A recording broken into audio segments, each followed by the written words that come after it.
Ice in my veins, I've been driving this train. Years in this lane, there's no stopping this flame. Cause I came to the game and I changed it to play how I like, rearranged it to my own domain. Yeah, I got what it takes, made lots of mistakes, taking shots, skipping breaks, feeling lost, feeling great, popping off, singing straight, never stopped, never changed. All the squad here to play and I've got something to say, yeah. I work hard each and every day, I get lost in the words I say. I don't push pause, no I push play. I won't stop till I make a change. I withdraw on the things I make. I turn flaws into flawless traits. I build tall, never capped in space. I won't stop till I hear him say, oh, oh, la, la, la, la, la, la.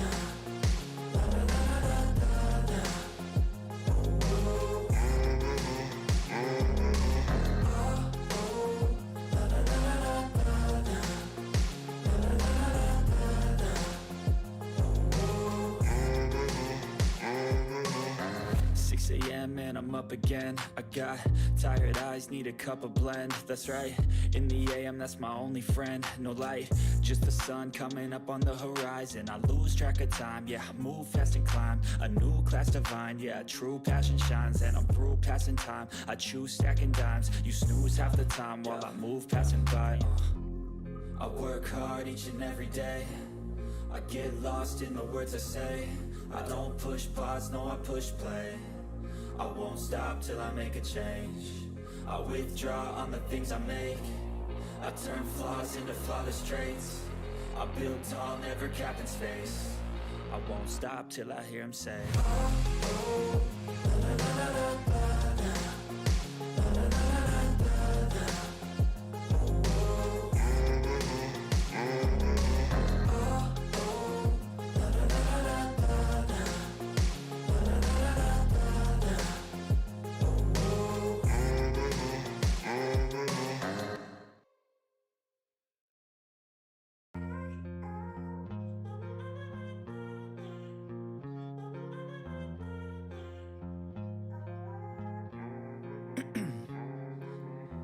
In my veins, I've been driving this train.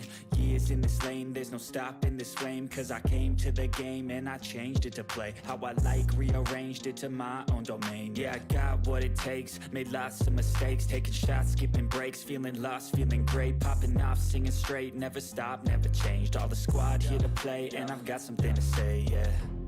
I work hard each and every day, I get lost in the words I say. I don't push pause, no I push play. I won't stop till I make a change. I withdraw on the things I make. I turn flaws into flawless traits. I build tall, never capped in space. I won't stop till I hear him say, oh, oh, la, la, la, la, la, la.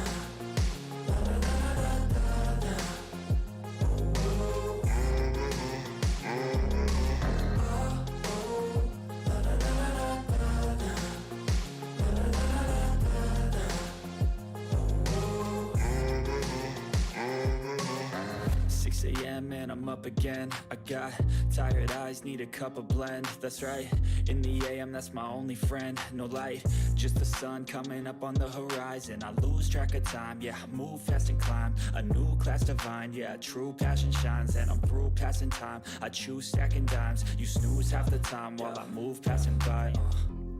I work hard each and every day, I get lost in the words I say. I don't push pause, no I push play. I won't stop till I make a change. I withdraw on the things I make. I turn flaws into flawless traits.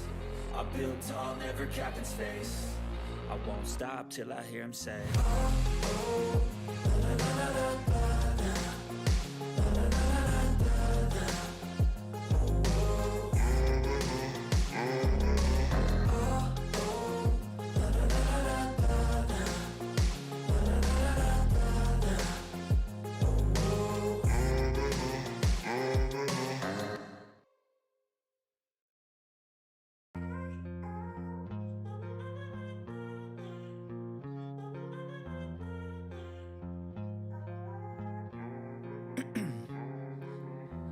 in my veins, I've been driving this train.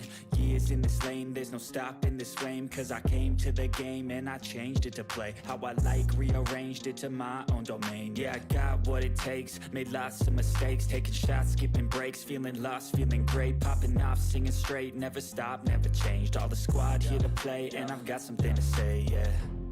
I work hard each and every day, I get lost in the words I say. I don't push pause, no I push play. I won't stop till I make a change. I withdraw on the things I make. I turn flaws into flawless traits. I build tall, never capped in space. I won't stop till I hear him say, oh, oh, la, la, la, la, la, la.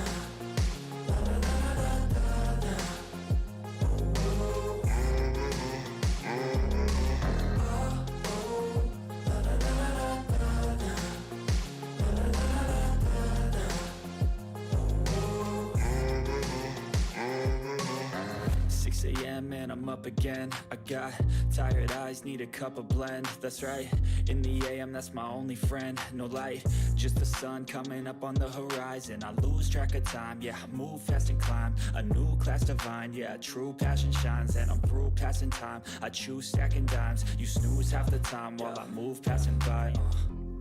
I work hard each and every day, I get lost in the words I say. I don't push pause, no I push play. I won't stop till I make a change.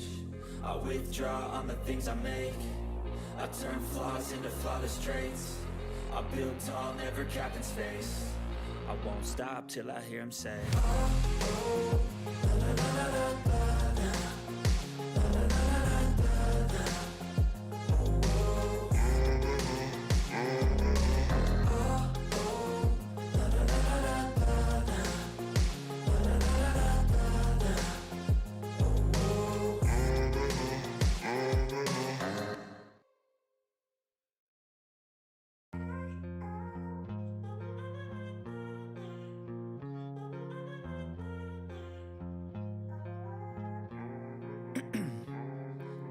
Ice in my veins, I've been driving this train.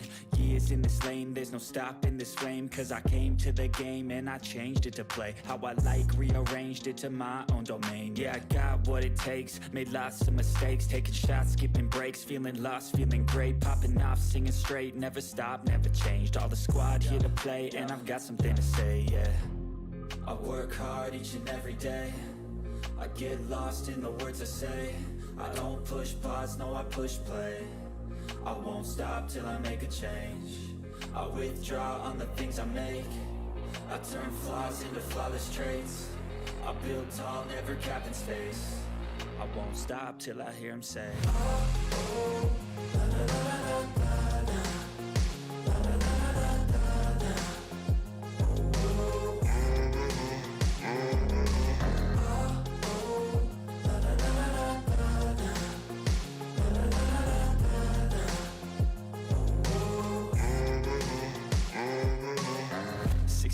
And I'm up again. I got tired eyes, need a cup of blend. That's right, in the AM, that's my only friend. No light, just the sun coming up on the horizon. I lose track of time, yeah, I move fast and climb a new class divine, yeah, true passion shines. And I'm through passing time, I choose stacking dimes. You snooze half the time while I move passing by. I work hard each and every day, I get lost in the words I say. I don't push pause, no I push play. I won't stop till I make a change. I withdraw on the things I make. I turn flaws into flawless traits. I build tall, never capped in space. I won't stop till I hear him say, oh, oh, la, la, la, la, la, la.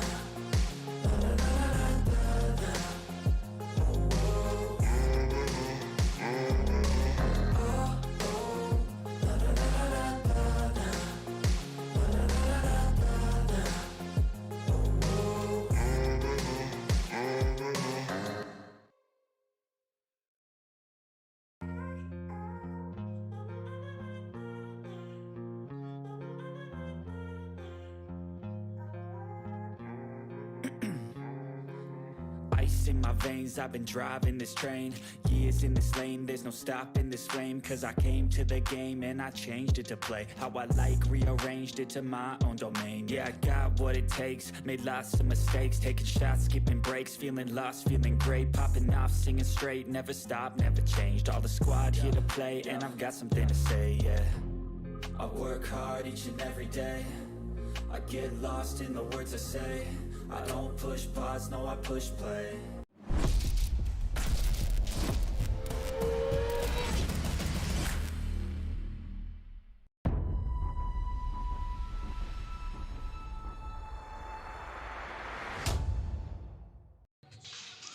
What's going on, everybody? Thank you for tuning in here live on Beaufort Zone. It's time for us to get underway for the 2025 John Drafts BC Classic Tournament here live on Beaufort Zone at Beaufort High School. My name is Javon Livingston at Battery Creek High School. Excuse me. My name is Javon Livingston. Alongside me on the camera is Mr. Camden Jones, and a surprising return, Mr. Tristan Roberts. He's going to take it away with the play-by-play here tonight for the rest of the tournament. How you doing tonight, Tristan? I'm doing great, man. Great day for some basketball here. Covering again the John Drafts BC Classic. There you go. We have Beaufort Academy taking on Royal Live Oaks as we have Gunnar Andrews at the line after a shooting foul. The first one is rims out, no good. Yeah, so excited. You know, I love tournaments too. You know, not just the John Draft Classic, but you got the Earl Campbell tournament. You got the Bluffton Christmas tournament. I love seeing the tournaments because you get an opportunity to see teams that you haven't seen before. Get a good look at all of them. And you know, the teams are, of course, they're trying to win, but they're not going too hard. So you love to see that. As we have Parker with a putback for Royal Live Oaks, they take the lead 2-1. Sally bringing it up the court, gets it to Polk, tipped by Royal Live Oaks. Underwood tried to have it, and now Royal Live Oaks on a fast break. Dish off to Mitchell, Mitchell with the layup, no good. Rebound Sally. Deep pass there, Underwood, no good on the layup. Mitchell grabs the rebound. Yeah, it looked like he jumped a little bit too far there. He was trying to anticipate that block. And then we're gonna have an offensive foul here on Jamari Mitchell. That was a good flop. He did a very great job on that one. Shout out to Nick Underwood. Yeah, that was a good one right there. We only talk about it if you don't draw the foul, right? We got Adesanya on the court subbing out for Mitchell. Sally's bringing it up now. Fake pass. Loses balance, gets it to Andrews. Andrews kicks out to Underwood. Underwood drives in, layup. No good. Fighting for the offensive board. Andrews is. He has it, jump ball, and they're going to give it to Royal Live Oaks.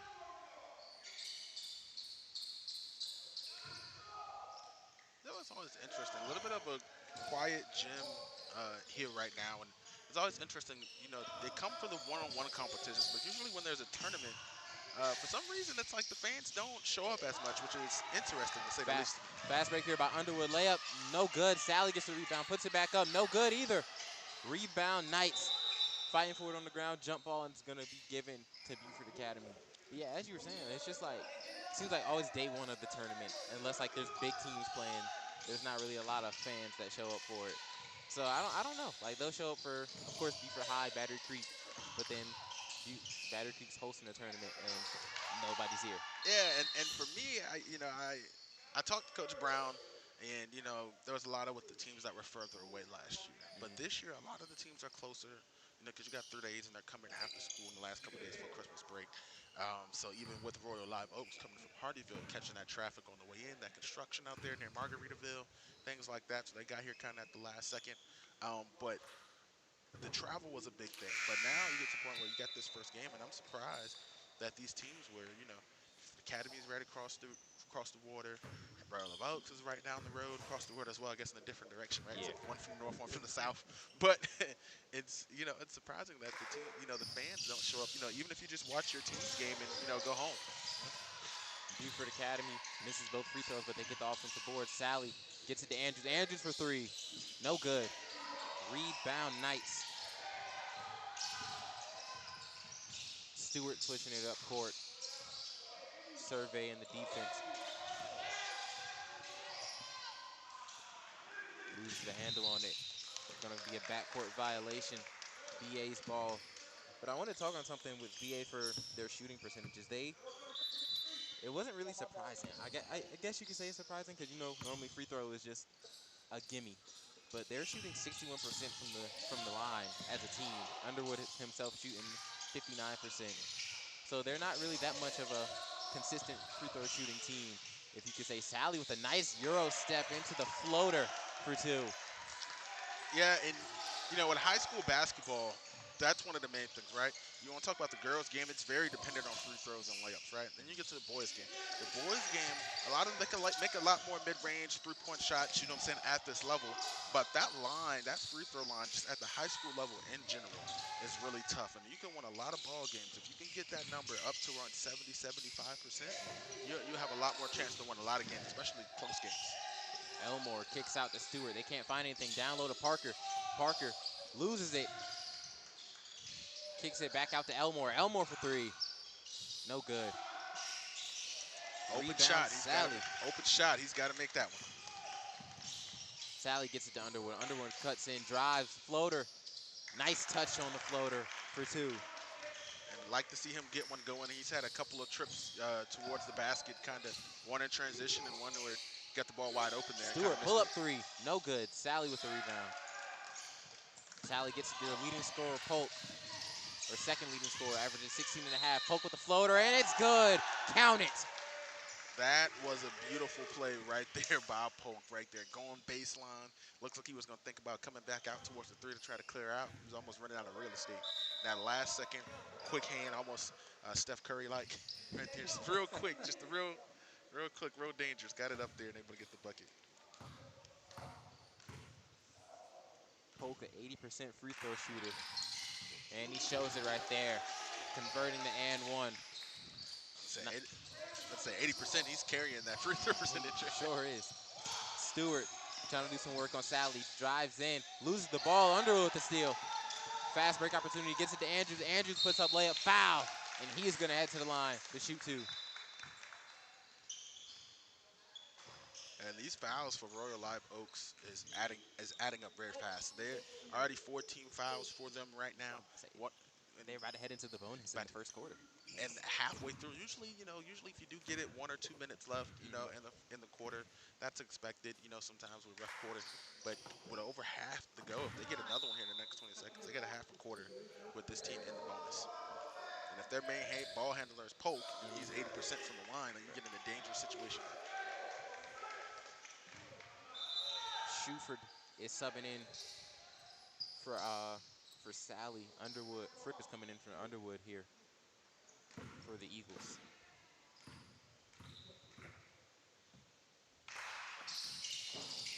Andrews 0 for 2 from the line. Rebound. Knights.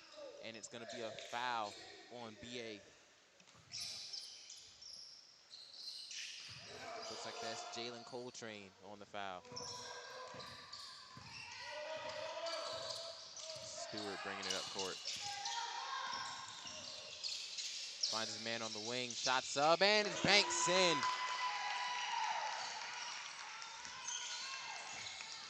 But the 3 ball for Royal Live Oaks, and they've been trying to go to that, that 3 ball to try to keep them inside of this game. Down low to Coltrane. Coltrane puts it up. Blocked by Parker. They get it to Elmore. Elmore throws it away right to Andrews. And there's going to be a foul on Royal Live Oaks, and I think that's going to put BA into the bonus here. Yeah, and for me, if you're Royal Live Oaks, that's way too early. And that's something that's going to be, coaching. Everybody, gets too much into, halftime adjustments and whatnot.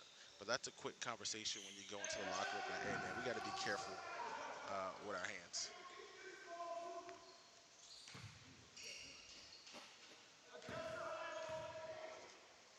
Andrews not doing too well from the line to start the game off. See if he can change that luck. Sinks the first one.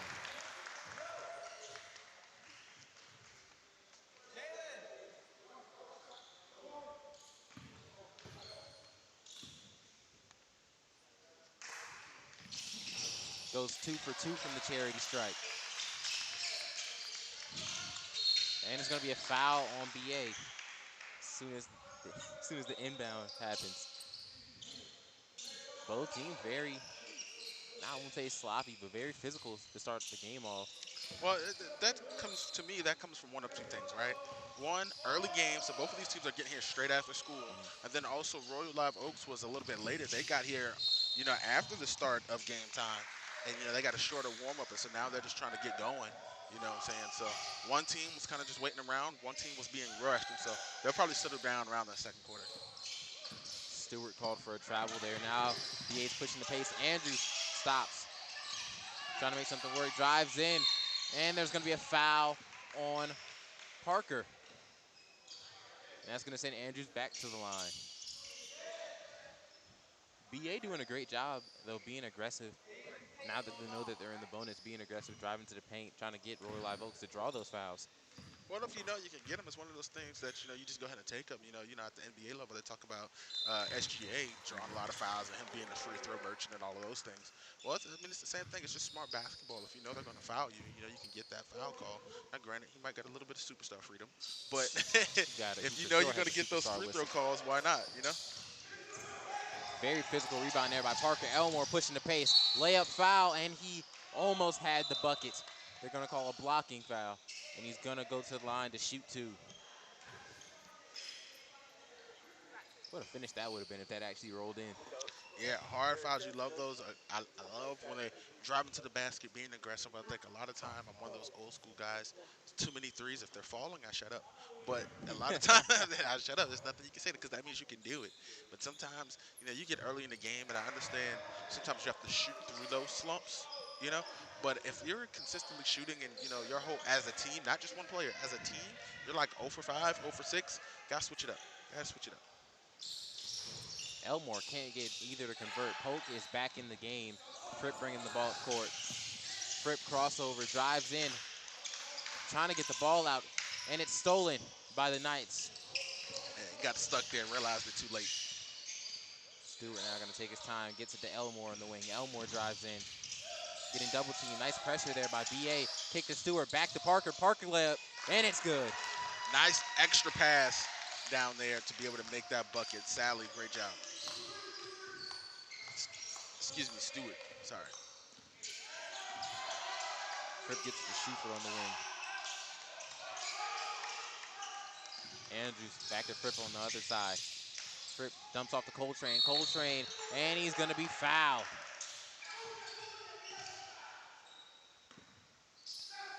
That was a 50-50 ball right there with It looked like he had Mitchell and Coltrane going back up. looked like he had a lot of ball there, but he did reach over, I guess. Yeah. So I for sure understand the call. I think more so if he would have took that ball away in Yeah. the middle of that, they would have let that be clean and let that be as a stip. But the fact that Coltrane was able to hold on to it, there's no way you got all that movement Yeah. without touching his arm and deflecting the shot there. Coltrane 0 for 2 at the line. And they're going to call a lane violation on BA. BA, though, being aggressive, feeling like they have them on the ropes, pressing.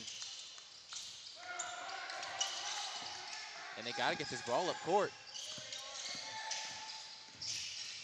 I love And the what change of pressure defense. there. Fripp with the steal. Layup is good. Now Stewart figuring out he has to push the pace, overthrows his intended target, Hayward, and that's going to be BA's ball. And everything was right about that pass right there from Stewart, just the accuracy, right? He saw the traffic, he saw the double team come in, passed it low, right motion, just a little bit off to the left. Now the Knights responding with their own, the press of their own. Polk, though, beats it, gets tipped. Hayward with the steal. Now that one was not a good pass. Elmore trying to fight through the traffic, layup foul, and that's going to put Royal Live Oaks into the bonus. Yeah, he did that one. He took that one high off the glass right there, trying to make that shot. So now we see both teams in the bonus here with a minute left to go in the first. But that's kind of what you were talking about. Even if it is going to be a very physical game, you kind of expect the team to enter the bonus in the later part of the first quarter, not with 4 minutes still left to go in the first. Right, and that's more. And I think for me, that's a little bit of the difference in this game is that you gave them 4 minutes. And you still got 2 minutes left of them in the bonus. Now, it'll be evened up here. Elmore sinks the second as Polk beating the press, gets it to Schufer. Schufer hits Fripp. Fripp drives in, kicks it down low, misses the layup. Parker with the rebound. Stewart, the man in the corner, no good on the three. Fripp now, bringing it up court. No foul call there. Polk gets it back. Leia is good. Jace Polk, right place, right time. This is an interesting play right there. You got the block, you got it clean, but you didn't wind up in a turnover, which usually you would hope that results in. Stewart now trying to go to work on Fripp. Gets it to Elmore. Elmore down low to Parker. Parker finds his man at the top of the key. Back to Stewart. Get back down low to Parker. Back out to Stewart. Stewart for three. No good. Rebound Knights. Down low to Parker again. Puts his shoulder down. No good on the layup. Goggle with the rebound.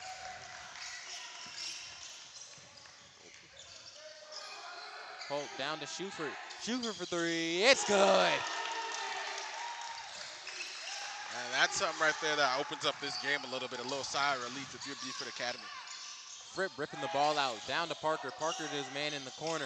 Loses it. Back to Parker. Elmore. Pump fake.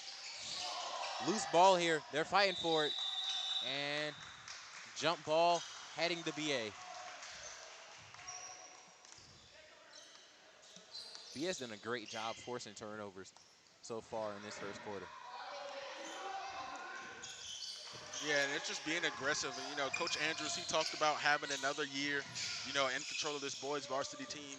He was saying, he's the 5th coach in as many years. He got in control right before the Battery Creek Classic last year. He just got the team like a couple days before the season. Right. Like not even before the season, before the tournament, he had just got the team. I remember us having that conversation. And so they looked very unorganized, but now this year, regardless of whether they can compete at a certain level, they can be more competitive, and they look more organized here in these games, right? And Stewart with the heave to end the quarter, no good. BA having a very controlling lead so far here at the end of the first. We'll be right back here on Beaufort's Own.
Back here on Beaufort's Own. Start of the second quarter. The Knights are going to start off with the ball here.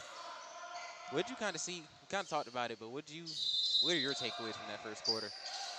What can the Knights improve on? I think for the Knights, and I don't mean to sound like I know, a lot of watching broadcasters and knowing their names, Booger McFarland, I don't want to sound simple, right? But if you're the Knights, you kind of got to get your shots to fall. They've had some opportunities. They've had some near buckets. They've tried to go to that three, and it hasn't been working for them. They need to try to find a way to get some room inside, but that's also credit to Beaufort Academy. You talked about it there, closing the quarter, how great Beaufort Academy was with forcing turnovers. And that's the positive for Royal Live Oaks, that they're passing the ball. They're moving the ball. The ball movement is nice. I think up front, Mr. Stewart, he's done a great job with passing the ball, and they've moved it around a lot, but they just got to get those buckets. The Eagles now trying to find their shot. Shuford on the wing. Screen set. Gets it to Sally. Sally pump fakes back to Shuford. Shuford for three. No good. It's going to be rebound Knights. Elmore has it. Gets it to Stewart. Stewart surveying the court. Finds his man in the corner for three. No good. Can't get it to go. Rebound Hayward. Elmore kicks it to Stewart.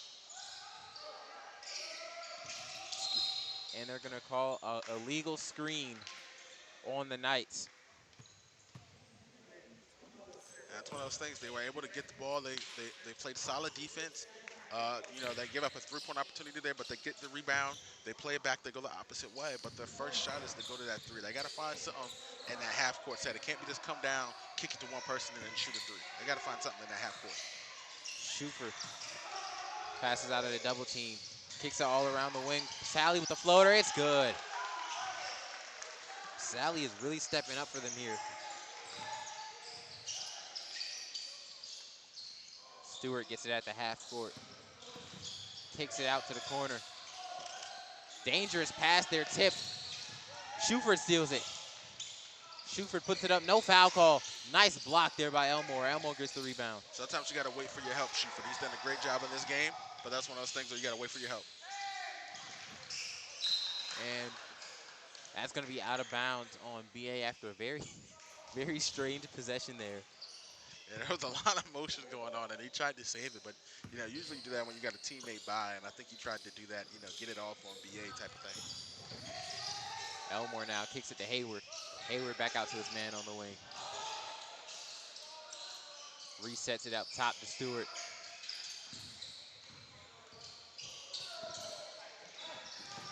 Parker gets it, drives in, layup,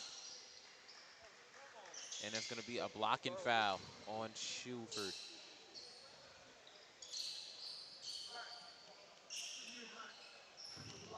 Well, like I mentioned here, a lot more cleaner, of a quarter. Granted, we're only 2 minutes in, but it's even 1-1. Want to see this trend continue, but like I said, that first quarter is a little bit of flurries. Everybody rushing to get onto the court at the last second. Parker can't get the first shot to fall. We're gonna have a sub here. Mitchell coming back in for Royal Live Oaks. I'm not sure if he was in foul trouble or what, but he sat majority of that first quarter.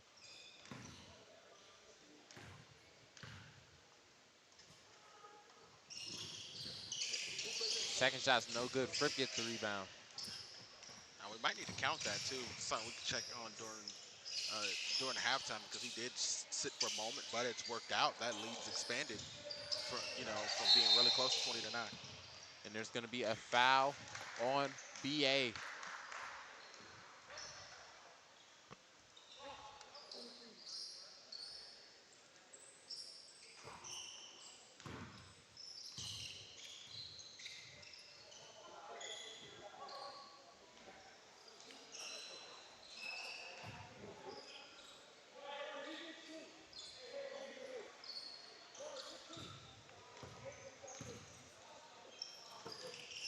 Stewart gets it to Mitchell. Mitchell drives in, gets called for a travel.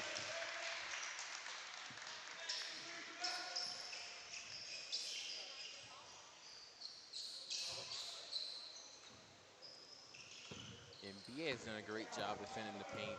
They can kind of see that Royal Live Oaks wants to drive in. They wanna attack that basket, but they're not even giving them the opportunity nor space to do so. Andrews for three, it's good.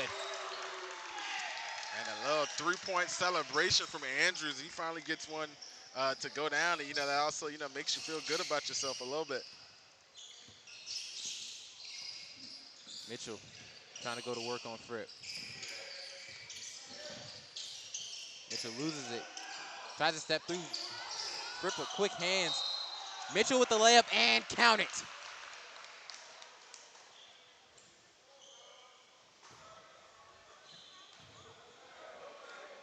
Inside, finally getting something going inside for Royal Live Oaks, and that's what I mentioned that they need to do. The three ball isn't falling. They keep trying to pull it, hoping it's going to come on. And maybe in the second half, it might start to go and they get right back into this game. but they got to get something moving if that through ball isn't falling yet. And an airballed free throw. Hey, it's okay. I Not won't too tell. often you see that. I won't tell nobody if you don't. Andrews now coming up court. Gets it to Cash. Cash for three. Foul. Oh, they're going to call a travel on Cash before the shot.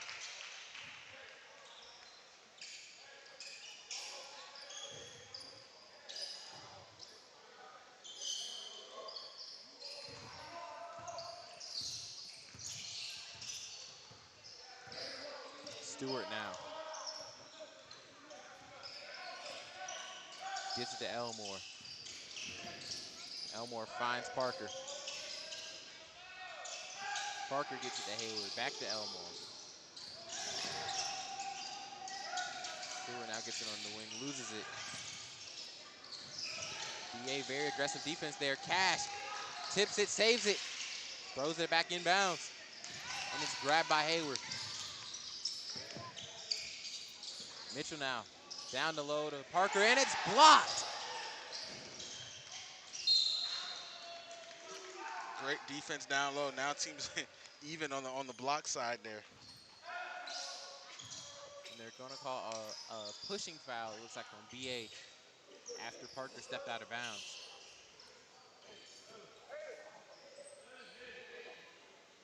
We're going to have three subs here. Coltrane, Underwood, and Kroom are going to sub in for the Eagles. Mitchell, and it's going to be out of bounds on Royal Live Oaks.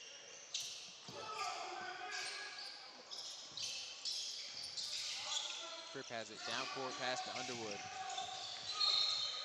And we're going to call an offensive foul on Underwood. I think that might have been the situation. Seeing as how quickly he got a foul, he's back onto the court now. He might have been in foul trouble. He wasn't too thrilled about that one just now.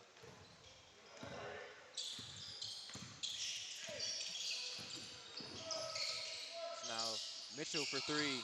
It's good. Nice little step back move there from Jamari Mitchell. For them, that might be a sign of good things to come. If they can knock down one or two more threes, this is a whole different game. It's going to be out of bounds on the Eagles.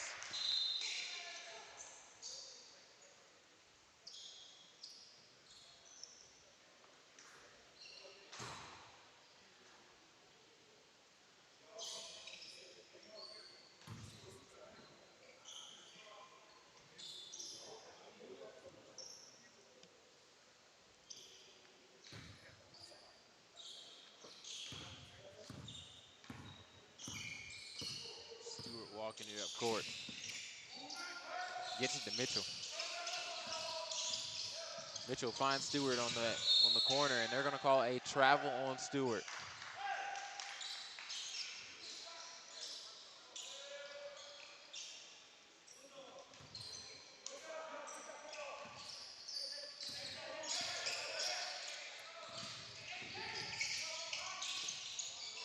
Fripp a little too much on that pass. And there's going to be a foul call on BA. And I believe that's going to put Royal Live Oaks into the bonus. That's going to be 2 shots for Elmore at the line.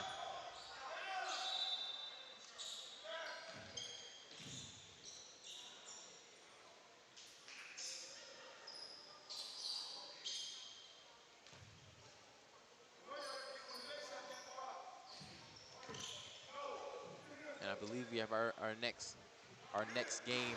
Both of the teams just entered the building. Looks like Bluffton's at the door.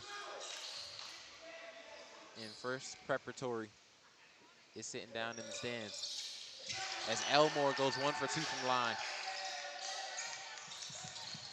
Coltrane has it on the inbound. Back to Fripp. Up court to Polk. And yeah, now it's in their advantage now. They're going the opposite way. Polk pull up to silky smooth there. Well, it does no good if Beaufort Academy continues to get this offense rolling and stay up front. But now they got an opportunity to do the same thing that happened the last quarter. And a lazy pass there from Mitchell gets stolen. Polk dishes it to Underwood. Underwood for the pull-up. No good. Tip in by Polk. He's everywhere on the court tonight.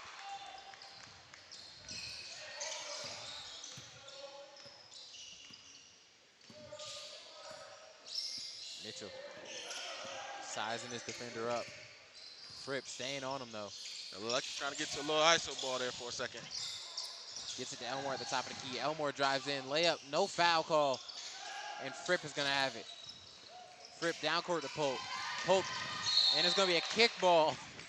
Yeah, that was an easy call right there. I can call that one from all the way up here. Hey, do whatever you can to prevent the bucket. I understand it. Pick the foul, especially in this case where you're already in the bonus, so it can't get no worse, right?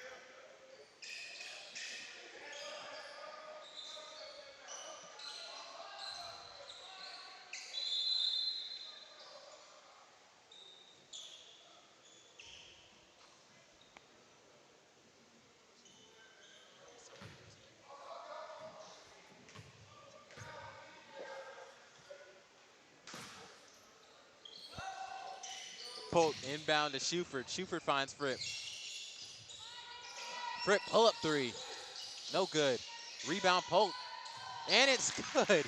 Polk with a consecutive, I believe, 6 points back to back on possessions. And Polk is, like you mentioned that on his last bucket about him being everywhere. You know, sometimes those players, they get on those runs. You want to talk about a team run. This is a run for Polk. Polk is on his own run. And they're going to call a foul on Royal Live Oaks. Mitchell, I believe, is in deep foul trouble now. So we're going to have Adesanya coming in for Mitchell.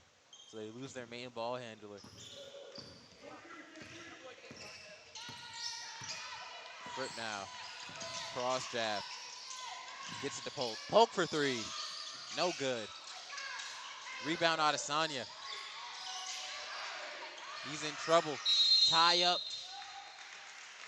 And it's going to Royal Live Oaks. Adesanya was upset a little bit. He's like, man, fight.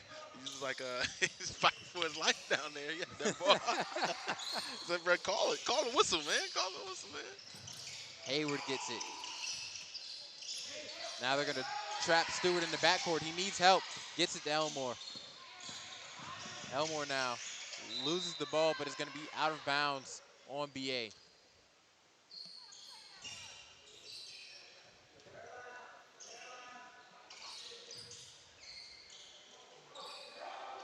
Adesanya gets it to Elmore. Elmore to Hayward. Hayward back to Elmore. Drives in, tries to get it down low to Parker. It's going to be out of bounds on BA.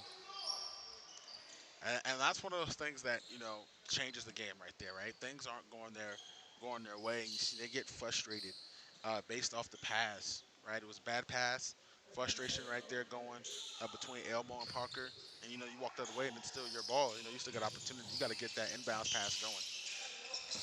Down low to Adesanya. Adesanya being trapped. They're going to call a jump ball, and it's going to be heading to BA now.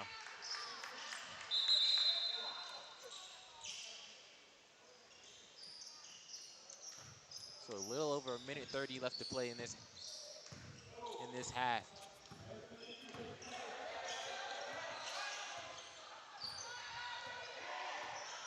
Fripp now taking his time surveying defense. Out to Shuford. Back to Fripp. Swings it again to Sally. Sally tries to get it down with a poke, and it's stolen by Parker. Elmore now trying to push a fast break. Tries to cut through the defense. Hayward's in the right spot, and it's stolen again by Underwood. 1-on-2, Euro step, and it's going to be a foul. I feel like if you're Underwood, you know, in transition, he stood there to try to get the charge call. Did Stewart and easily went around him. You got to finish those when you want to talk about games where you get a little bit more competitive. Right now you're up by 15. You can be 14. You can be afforded that little bit of freedom. You know what I'm saying? But when you get into some competitive games as you get further into this tournament, that's something that is going to make a difference. Underwood here sinks it on his second trip to the line. Went 0 for 2 his last time at the line. See if he can make it an even split. Not able to get the second one to go. Stewart now. Tries to get in low. Gets it to his man out on top of the key. No good on the three-point attempt. Rebound Elmore. A little friendly fire on the rebound. Hayward for three this time. No good. Underwood with the rebound. Gets it to Sally. Sally cross jab, layup. And it's good. Soft touch by Sally. I made a stank face just there. I made a stank face. That was a nice one right there by Sally. And it's going to be out of bounds on Stewart. He just loses possession of the ball. Sally and Polk are the main source of BA's offense so far. Of course, you have little spurts here and there of a three-pointer by Shuford, but those two have been very efficient when it comes to their offense. Floater here by Sally. Can't get it to go. Under with the offensive board. Puts it back up. No good. Parker with the rebound. Just under 20 left to go. Stewart getting trapped. Has to get the ball up court. Tipped by Sally. Sally down to Fripp. Fripp with the layup. It's good. And BA starting to pull away. Royal Live Oaks, you know, they're playing a little bit like they're trying to get to halftime. Those last couple of second points right there all add up right there. And in the first half, it's been all BA so far. 34-15 your score when we return here on Beaufort's Own.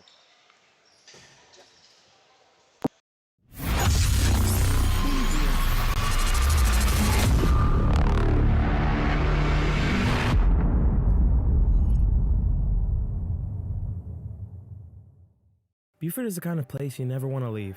So what better place to build, live out dreams, and carve the future? A place for creators to converge and connect. The innovators, the moneymakers, the collaborators, those who imagine a new Beaufort and beyond. A place that intersects diversity, deep historical roots, and modern technological advancements. A place to scale your business and build your brand. We're the Beaufort Digital Corridor, your co-working space, business incubator, and technological hub. Welcome to your place to do more.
Beaufort is the kind of place you never want to leave. So what better place to build, live out dreams, and carve the future? A place for creators to converge and connect. The innovators, the moneymakers, the collaborators, those who imagine a new Beaufort and beyond. A place that intersects diversity, deep historical roots, and modern technological advancements. A place to scale your business and build your brand. We're the Beaufort Digital Corridor, your co-working space, business incubator, and technological hub. Welcome to your place to do more.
Welcome back to the start of the second half here on Beaufort's Own. We have the Beaufort Academy Eagles taking on your Royal Live Oak Knights. Very dominated first half here by Beaufort Academy. 34-15 is your score. The Knights are going to start off with the ball.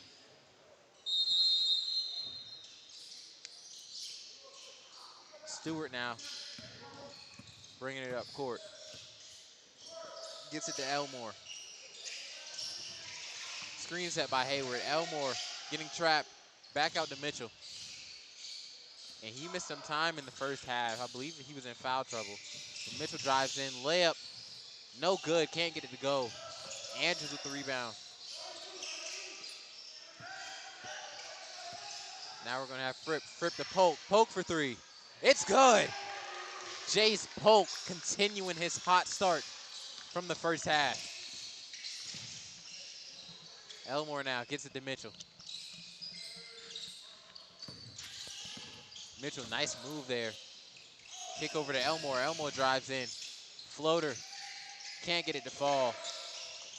Rebound Underwood. And Polk coming in, making that big three.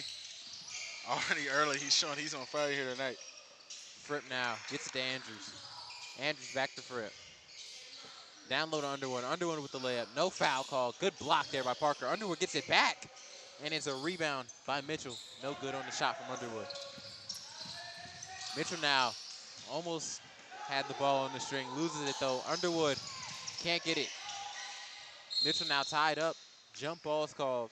And it's going to be heading to Beaufort Academy. And I think that might have been the direction. I think it's clearly Underwood's, one of the most athletic players right now on the court, as far as size, speed, strength-wise. But he's another not. one to call. Yeah. He's not the best necessarily player on the court. And I think that's why they took him out, because too many times have I seen the ball go in this direction and it gets mishandled here tonight so far. I think you can tell his main sport is football. Like Yeah. like we've all had somebody like in gym class. You have gym with a football player. Y'all, it's time to play basketball. You can tell like their play style.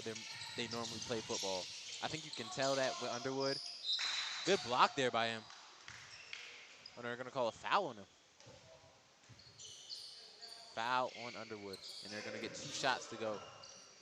But you can kind of tell that his main sport isn't basketball. He doesn't have like, of course he has the athleticism for it and everything, just not like the coordination and ball handling skills that you would need. Yeah. And that's usually what happens because he's usually out front in traffic. Usually he's moving the ball. He's disruptive inside the paint as far as the defensive side. And he's a quick feet, but it's just sometimes when he's gotten the ball, and they're like, "Oh shoot, Nick," and he mishandles the ball or something like that. So He is their leading scorer though, 17 points a game. it works. As Polk gets the rebound there. He's gonna bring it up. Gets it to Andrews. Andrews to Kroom. Kroom to Sally. Sally, pump fake, step back 3. No good. Underwood with the offensive board. Back out to Sally. Mishandles into Stewart. Gets the steal. Down to Hayward. Hayward with the layup. Smokes it. Couldn't get his footing under him. Yeah, that's a shot that you got to finish. You get an opportunity like that down in this game, Mr. Hayward. You got to finish those shots. Andrews, nice move there. Can't get it to go though. Nice play call there from Beaufort Academy as Mitchell brings the ball up the court for the Knights.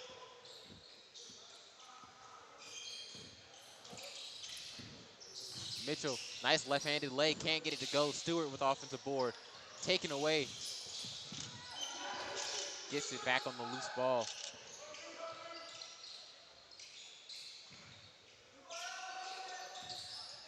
Mitchell now. You can kind of see his style is more of an ISO player, trying to get open in one-on-one opportunities. Seems he has a mismatch on Andrews. Drives in, floater, can't get it to go. Puts it back up, layup, no good. Parker with the offensive board, and it's gonna be a foul called, this time on Kroom. It's gonna be 2 shots again for Parker.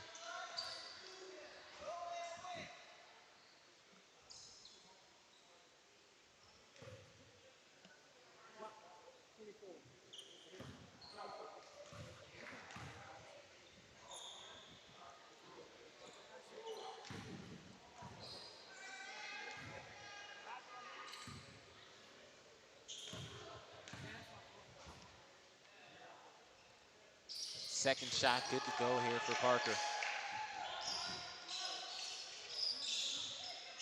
Sally gets to Polk. Polk to Kroom. Stolen by Roy Live Oaks. Mitchell now gets it to Hayward. Floater is no good. Can't get it to go. And a rebound there by Sally.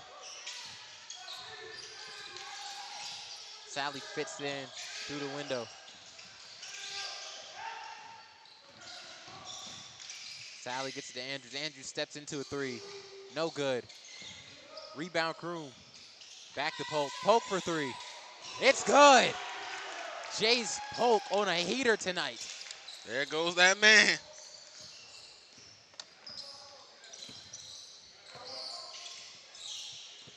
Stewart now sizing up Andrews. Down low to Parker. Parker with the layup. It's good. Finally gets the post look that he was looking for all first half. Sally now gets it to Polk. Polk cuts in. I don't Floater. think he's going to pass that And ball. it's good. Jace Polk, night of his life.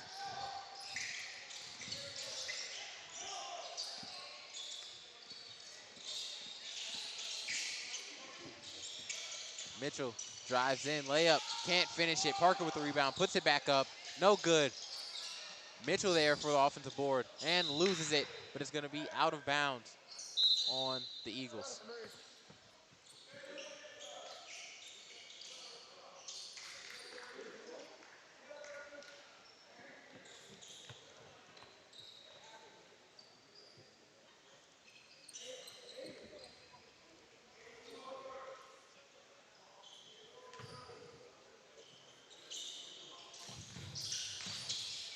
Mitchell tries to get it up top to Stewart. He gets it. Pump fake, drives in, Euro step, layup. Oh, he's got to finish that. That's got to fall. Can't get it to fall. Oh, that was a beautiful move through the lane right there. Now Polk is going to push the pace. Gets it down low. Nice pass there by Cash. Beautiful ball movement. Now Cash. And this game is getting out of hand. Knights have to get something on the board. Jump stop, finds Stewart. Layup, no good. Rebound Polk. And this is what I mean by they got to make those buckets, man. Back-to-back, real close opportunities. They're going inside and getting away from the threes, but they're not making them. Sally for three. Him and Polk, dynamic duo tonight.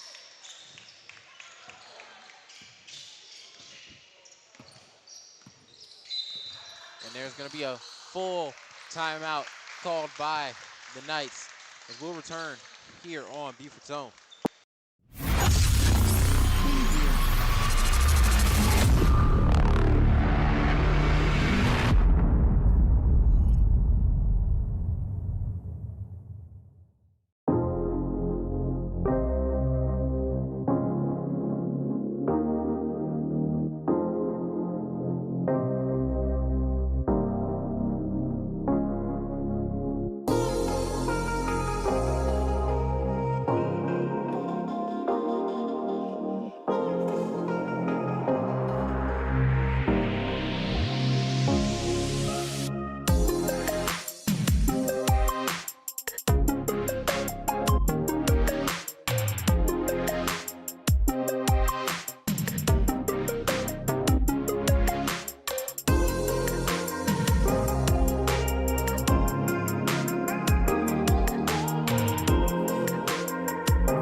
Welcome back here on Beaufort Zone. After the timeout, Elmore drives in, layup, foul call. And I think he's going to be heading to the line for two, depending on where they call it. And I guess while we got a moment, we can go ahead and look at the schedule. Beaufort Academy, early in the, late in the third, but look like they're on the way to a win, and they'll move forward, and they'll play Game 7 at 7 tomorrow, and after the winner of Bluffton and First Preparatory, who are both waiting, basically in the tunnels, waiting to come on out. That should be a good one. From what you told me, I know I've called Bluffton games already, but I haven't really seen a first prep basketball game. You said they're a pretty good private school. We already know how Bluffton gets with the Harry Skinner, Carnell Warren, Aiden McCarthy trio on the court. So we'll see. Yeah, and I just took a look at the numbers. Fresh Prep, 7-2. I didn't really look at who they played. They look at the strength of schedule. Same thing with Bluffton. I don't want to look into it. I just know what Bluffton is capable of from previous seasons. So I'm interested to see that matchup here. Next one, this one kind of ends up being a quick one. 28-point lead here. Make it 30. And a nice find there from Sally. Mitchell now gets it to Stewart. Stewart blows by Kroom, layup, foul call, and Stewart will head to the line for two.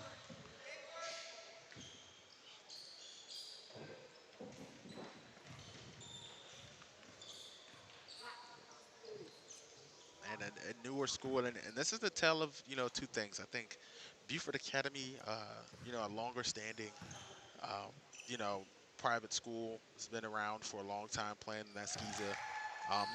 They've moved up and down between 1 and 3A, but they've been around for a while. Like I said, with their program specifically, like we talked about, Coach Andrews just getting the team a couple of days. He just got the keys a couple of days before the season last year.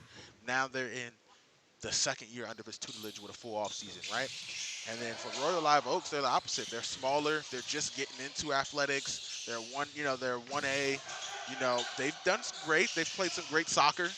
They had decent, baseball season, but great soccer season, great boys volleyball season is what I meant to say. But they're trying to get it going here in basketball, and they just haven't had the same luck.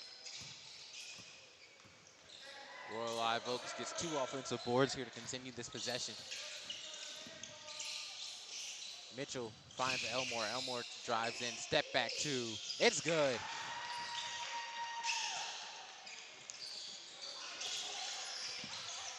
Britt now finds Schufer.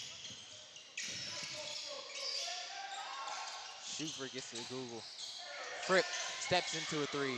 Can't get it to fall. Rebound, BA. Can't get it to go. Now Mitchell with the board. Gonna slow down the tempo. Fripp plucks it. Good hustle here. Yeah, that's what you love to see. See the hustle here still late in this game. Mitchell able to get it up court. Gets it to Stewart. Stewart finds Elmore at the top. Elmore spins. Step back two. Foul called, and Elmore will head to the line once again. I'm going to tell you what, it's a beautiful turnaround jumper now. He hit one and he came back. That one's off the front of the rim, but he draws the foul and goes to the line. It's a beautiful shot. You want to see more of them fall. You know, they're starting to go to that inside game a lot more. It's the opposite now for Beaufort Academy. Beaufort Academy's now trying to go on that outside and shoot those threes. Can't get the first one to fall.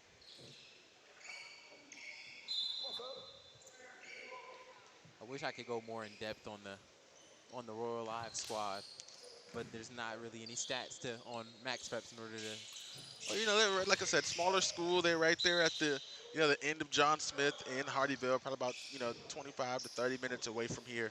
And so a lot of people, you pass by, through that Hardyville. They come right off of exit 8. And like I said, they play their games in the gymnasium across. They got a small soccer field, so it's not like they've been long-standing in this large, 1A athletics program. They're building. They're getting that point. They're expanding. They're doing more and more sports. And so these are the grinding years. If you're Royal Live Oaks.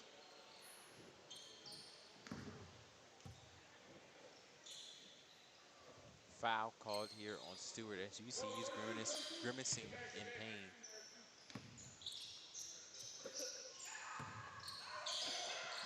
Quick pass here, and there's going to be a foul called on Parker.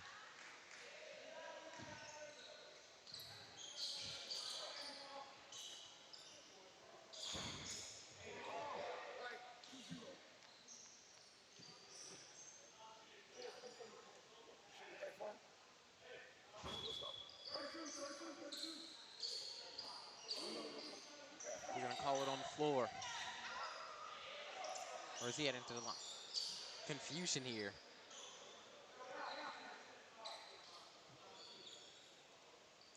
And Beaufort Academy's going to be in the bonus, so now he's heading to the line.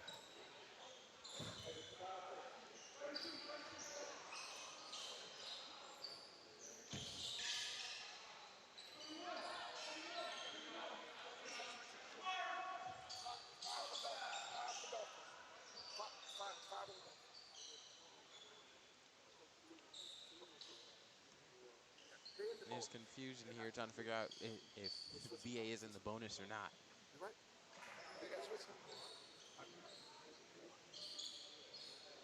Checking the official books there at the scores table just to make sure.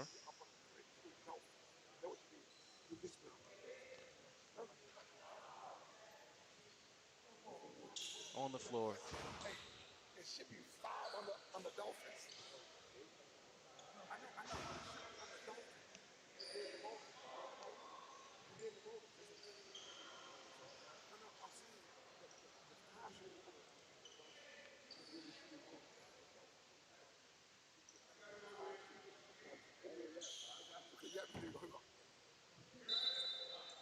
So Beaufort Academy will not be heading to the line.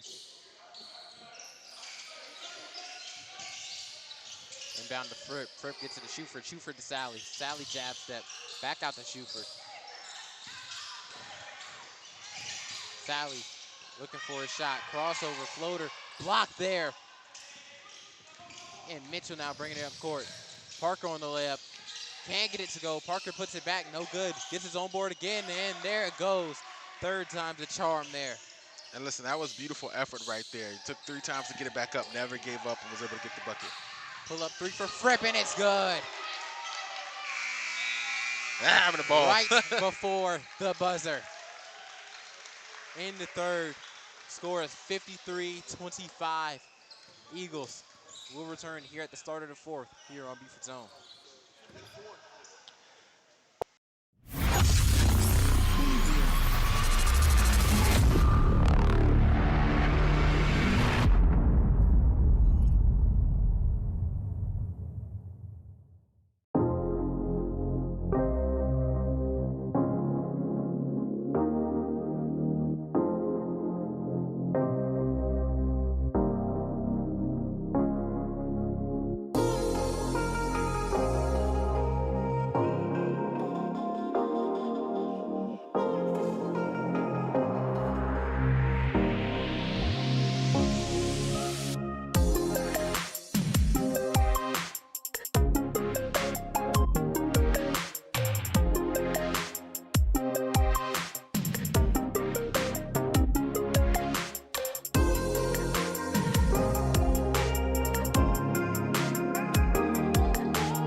here on Beaufort's home. Start of the fourth quarter. Your Knights are going to begin with the ball.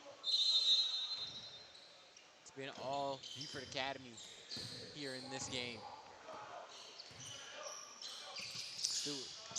Yeah, and it was a tight game, through that first quarter. Both teams were heavy in foul trouble, and the score differential wasn't that much. But since then, and really mostly since halftime, Beaufort, I watched a segment earlier where there's a lot of overemphasis on what happens at halftime. A lot of what happens, halftime adjustments. Like, there's really not much. You go in, you get some water, your coach says a few things, you kind of come back out, go to the bathroom, and you can only say so many things in a little bit of time you have during halftime, right? But since that mark, they've come out, they played a really, really great third quarter and the second quarter, but that third quarter they came out, they really stretched this lead, and now they're up 53-25. Elmore goes 0 for 2 from the line. Polk gets it to Fripp. Fripp drives in. Nice pass fake. Euro step from Fripp to get the bucket. 30-point lead here for Beaufort Academy.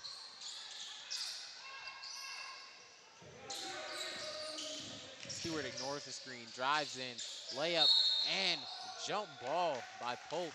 What a great defensive effort there. That's going to be heading to Beaufort Academy.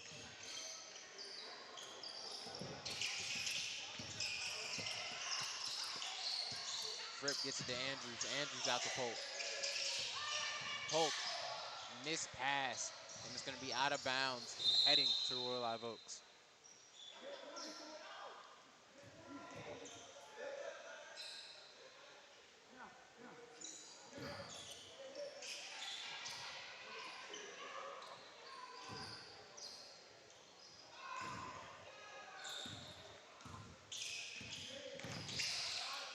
Mitchell now drives in, shots up, no good. Rebound Elmore, puts it back up, he gets it to fall.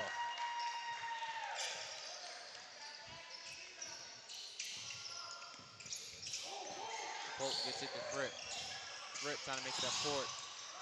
Loose ball, Polk gets it now. Back up top to Fripp.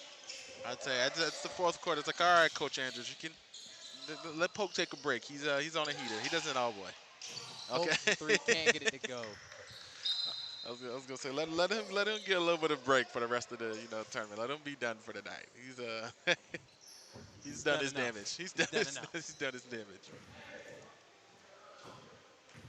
And something you don't want to see if you're Royal Live Oaks and you're down by 30. You look over the corner to wide open Polk. Elmore now gets it on the corner, loses it. Fripp playing tenacious defense. Pull up there by Elmore. It falls. Elmore has really come into his shot here in the second half. Fripp now, floater, foul, can't get it to fall, but he will head to the line to shoot two. Right, and that was a beautiful job right there. Fripp, you look, when he got that ball across in half court, and everybody thinks you have to go full speed every time you move. That was a beautiful way for him to read the defense and kind of see what's going on. Saw he had time and just kind of took his time and landed with the floater. Obviously, you wanted to see him make that, but it was just a nice way to just read the defense. Everything doesn't have to be full speed all the time. And Fripp gets the layup to go.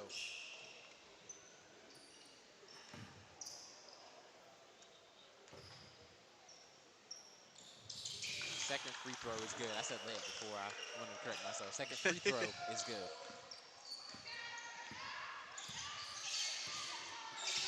Mitchell trying to go to work on Fripp here.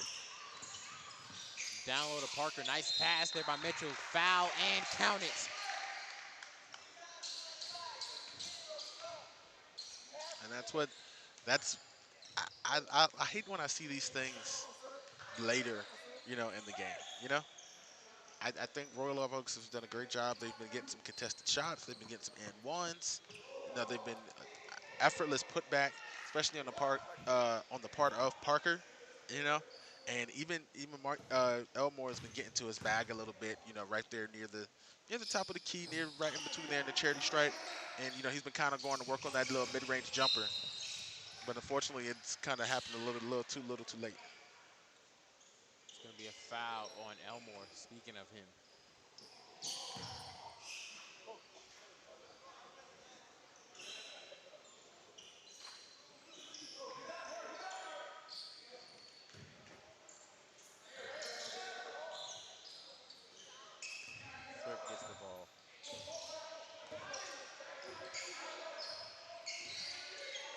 Andrews.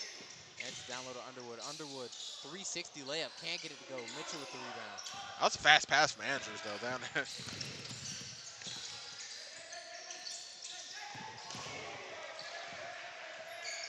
Fripp with the steal. Gets it. Tries to find Underwood down low. I think he should have Wasn't ready finished for there. it. Yeah, he should have finished that. He should have. You were already up in the air. You're already, in the shooting motion. He should have finished. Elmore now drives in. Tries to Euro step. Foul call.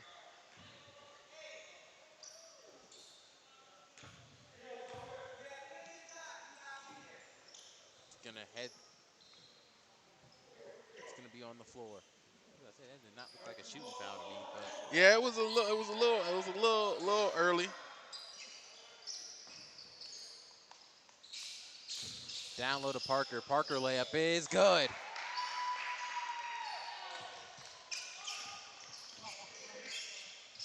Polk now on Parker. Gets it to Fripp.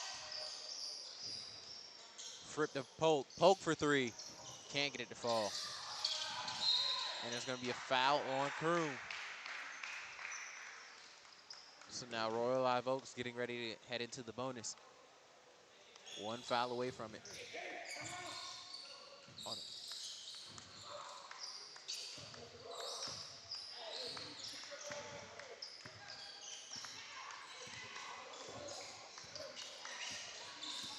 Stewart now.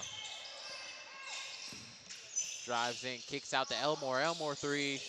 It falls. Jaquan Elmore finally getting his shot to fall late here in the fourth. Just playing his game. Nick Underwood finally gets one of those to fall. His little spinning layup. He's been trying it, right? He's been trying it all game. Elmore, crossing half court, he's already calling for it. He's looking to go one-on-one with Andrews. And if I was Royal Live Oaks, I would just give him that matchup.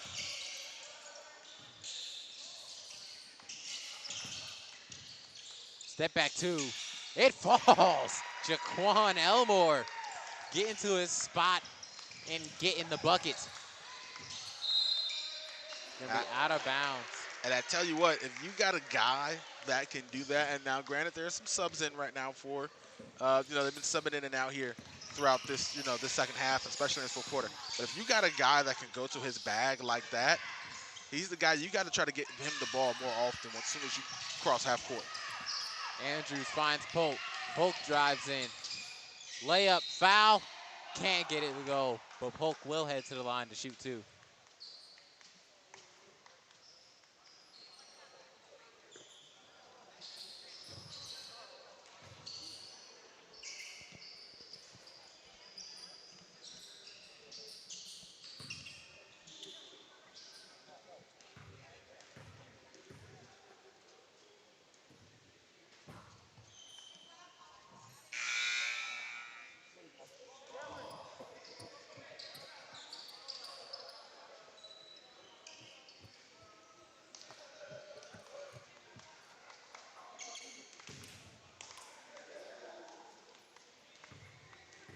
Subs in.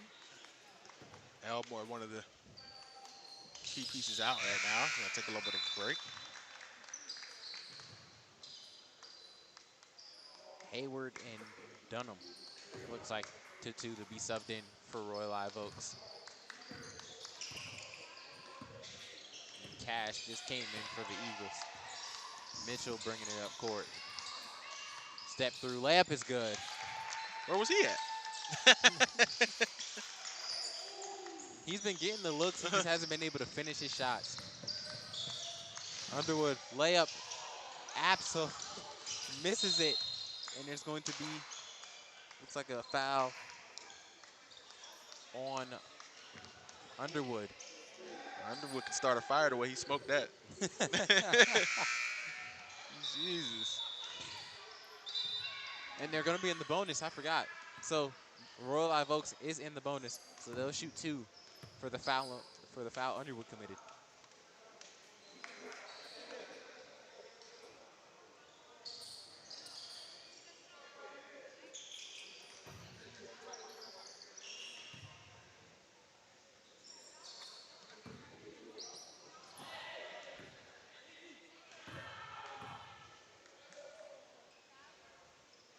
Parker misses the first one.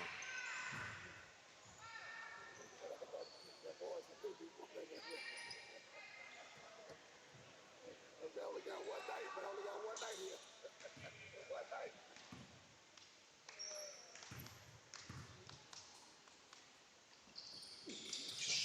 Able to get the second one to fall.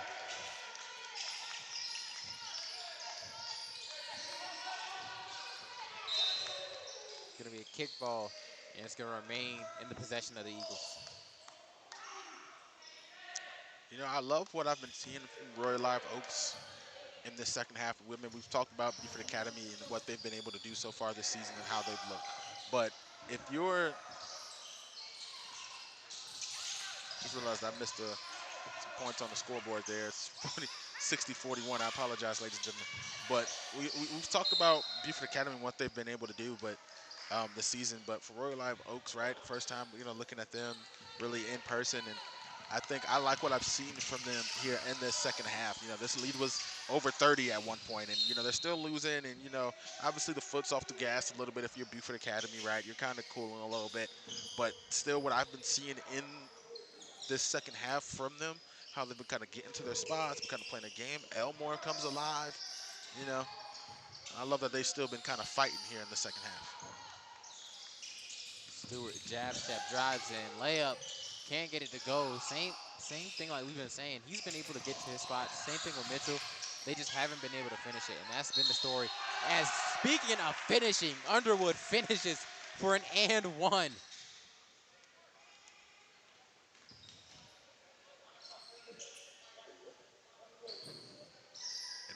And Underwood, you know what he seems like? He seems like one of those players, like, he makes all these crazy shots, and then he gets the open shot and he misses it, and it's like, hey, what are you doing? It's the open shot, but then he makes all the amazing shots, and it's just weird. And there are some players that are just like that. It's even in football, you see some players that they can make all these crazy contested catches, but they drop the ball when they're wide open, you know?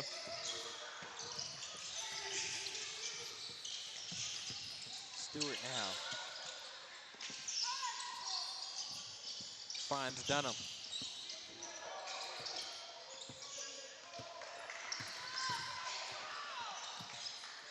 Dunham try to go to work, and Cash ends up fouling him.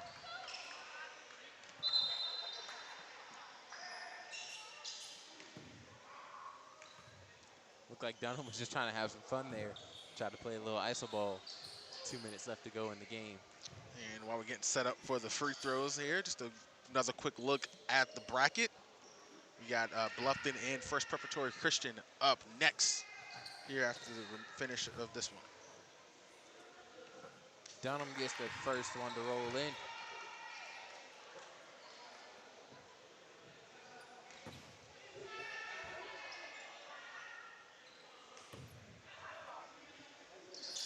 Second shot, no good. Cash with the rebound. Underwood gets it to Polk.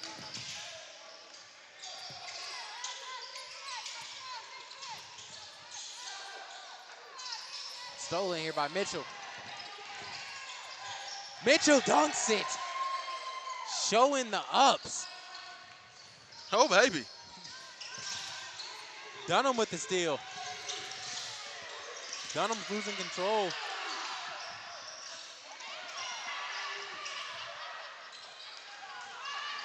Polk with the steal.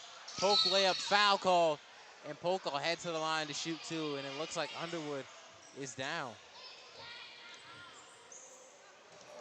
And we'll be right back after this injury timeout here on Beaufort's Own.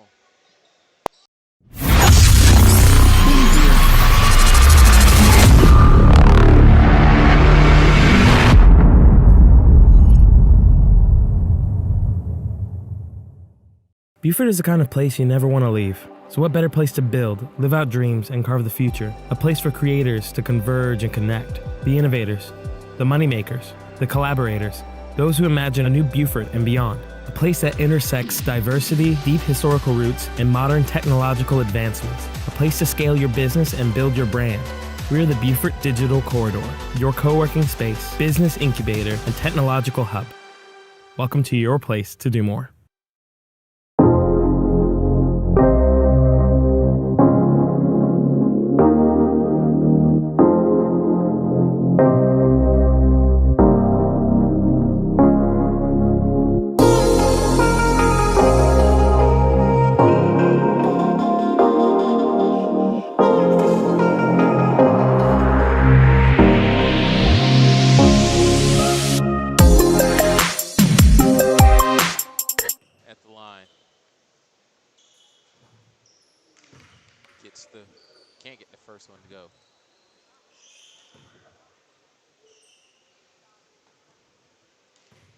Underwood was able to make it off the court with some help.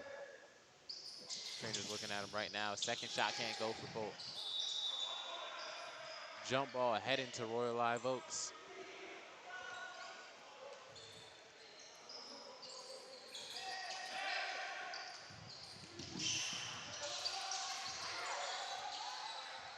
Stewart gets it to Mitchell. Mitchell, layup, can't get it to fall.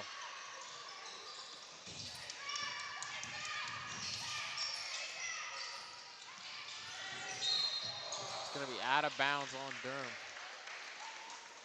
It's gonna remain BA's possession.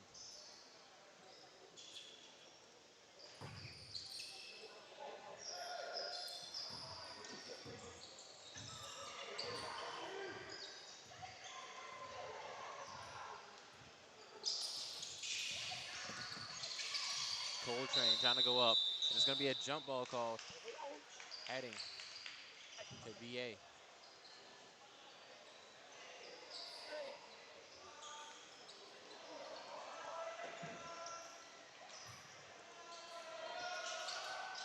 Polk for three.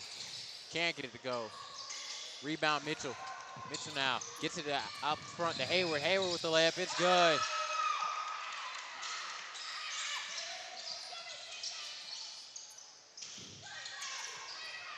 Mitchell with the steal. Stops on the dime. Gets it down low. Parker can't get it to go. Back up. Parker can't get it to go either.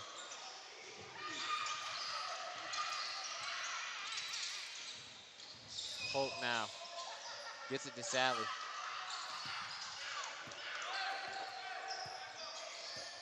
And they just gonna dribble this one out. Yep. My bad. No, Take you're your time good. there. My fault. My You're fault. good. My fault. My fault. No. Be angry at me.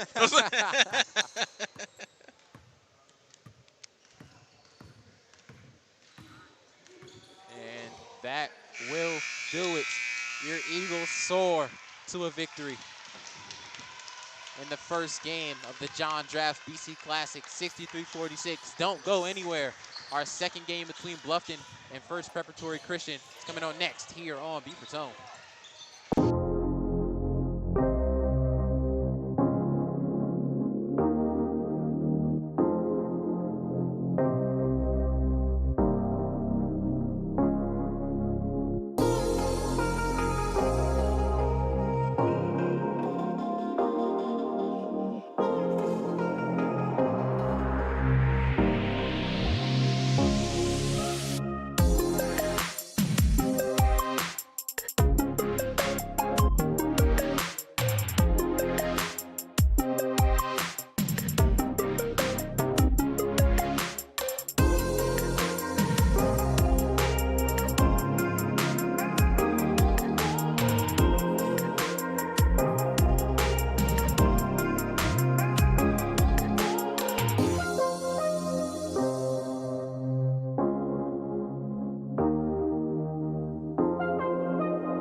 Beaufort is the kind of place you never want to leave.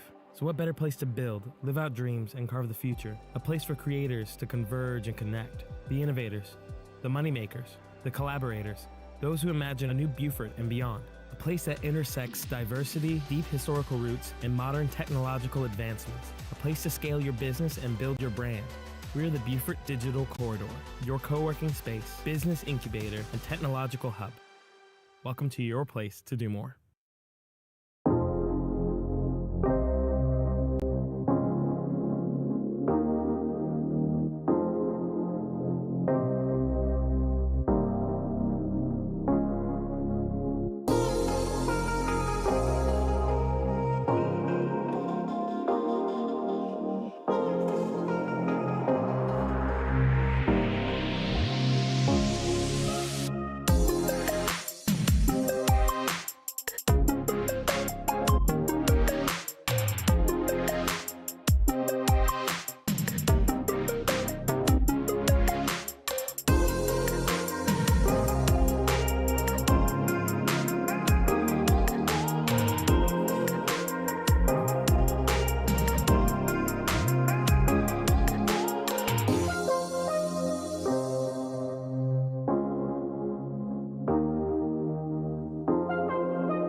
Beaufort is the kind of place you never want to leave.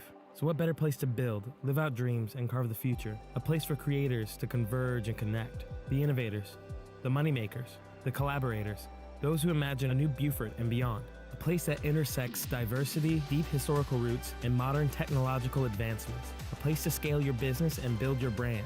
We're the Beaufort Digital Corridor, your co-working space, business incubator, and technological hub. Welcome to your place to do more.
Beaufort is the kind of place you never want to leave. So what better place to build, live out dreams, and carve the future? A place for creators to converge and connect. The innovators, the moneymakers, the collaborators, those who imagine a new Beaufort and beyond. A place that intersects diversity, deep historical roots, and modern technological advancements. A place to scale your business and build your brand. We're the Beaufort Digital Corridor, your co-working space, business incubator, and technological hub. Welcome to your place to do more.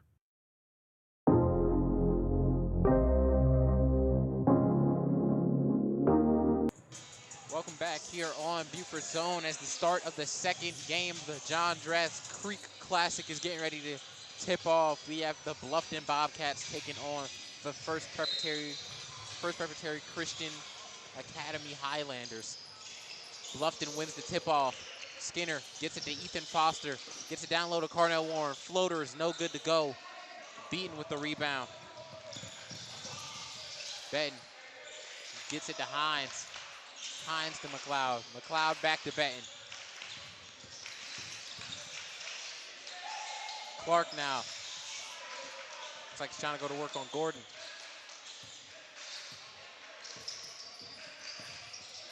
Clark gets it to McLeod.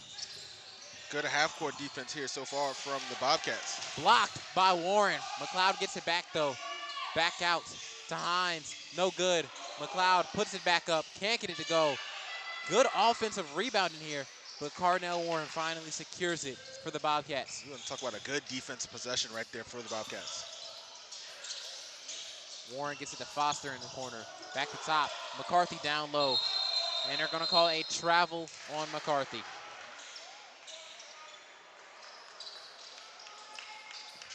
So both teams coming up empty on their first offensive possession here tonight.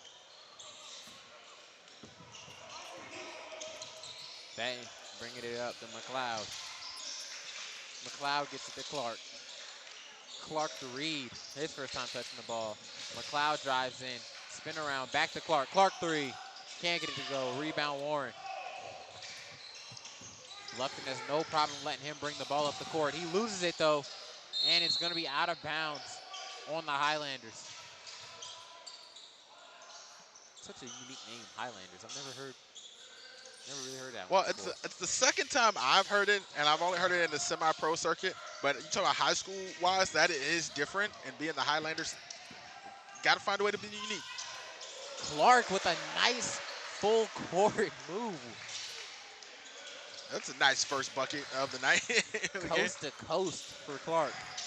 Foster gets it in to Gordon. McCarthy layup is good. They answer right back with the two of their own. That's all it takes. They could be 0-0 for the whole game. Once one team scores, the other team's going to find a way to score right back. I don't want to be down. McLeod gets it to Benton. To Hines. Clark now operating traffic. Back to Benton. Benton floater. Can't get it to fall. Gets his own board. Gets it out to Clark. They're going to reset. Clark trying to go work. Step back two. Can't get it to fall. McCarthy with the board. And a lazy pass. The irony of that, a lazy pass from the QB gets stolen. Not the quarterback. Not the quarterback. It's going to be a foul here on McCarthy. It's going to be on the floor. Oh no, they're going to let him shoot too. So McLeod will head to the line.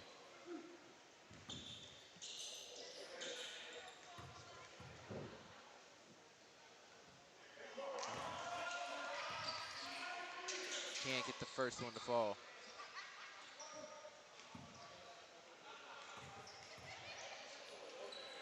Second one is good though.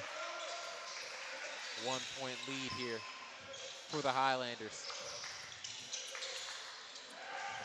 Down court to McCarthy. Warren back to Skinner. Skinner three. Can't get it to fall. Nice save there by Foster. Skinner. Cross court to Warren. Foster for three. He gets it to go though. Second chance behind the three-point line has always been dangerous for Bluffton here over the last couple of years. I still think, I can't remember his name. I know I shared the highlight years ago, but there was one kid who I think he still has the record. He made like 8 threes live one time at Bluffton, and then you go Jamari Stewart, and then you got Stuart Manning, and then you got Harry Skinner as well. And then you got a new body here on the court. Skinner gets a 3 to fall. That was the catalyst of their offense last year. It was just so explosive in spurts. They were able to get out into a lead, and their defense was able to hold down the fort. And they got the length on the defensive side. Clark almost got it plucked by Skinner. Benton, though, has it. Cross court to Hines. Hines jab step, drives into the towers in the paint for Bluffton.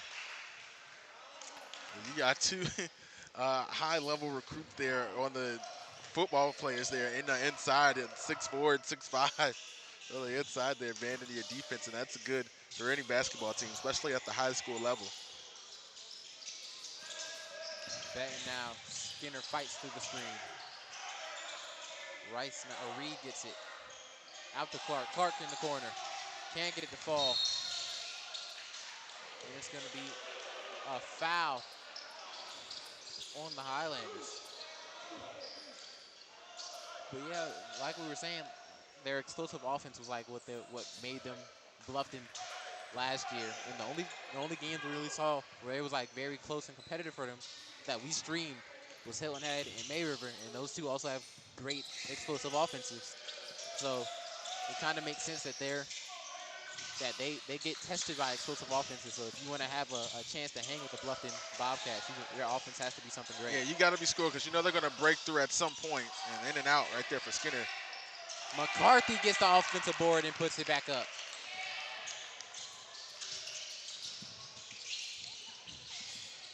Benton now drives in, layup no good. Reed with the board, can't get it to go. Rebound Foster. Foster gets it to Skinner. Skinner to Warren. Warren shot fake, drives in. McCarthy layup, blocked by Clark. It's gonna be out of bounds on the Highlanders.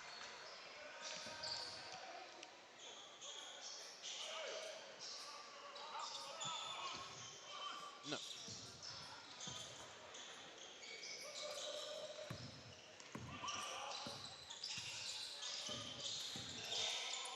Warren now has it at the top. Ethan Foster for 3. Can't get it to go.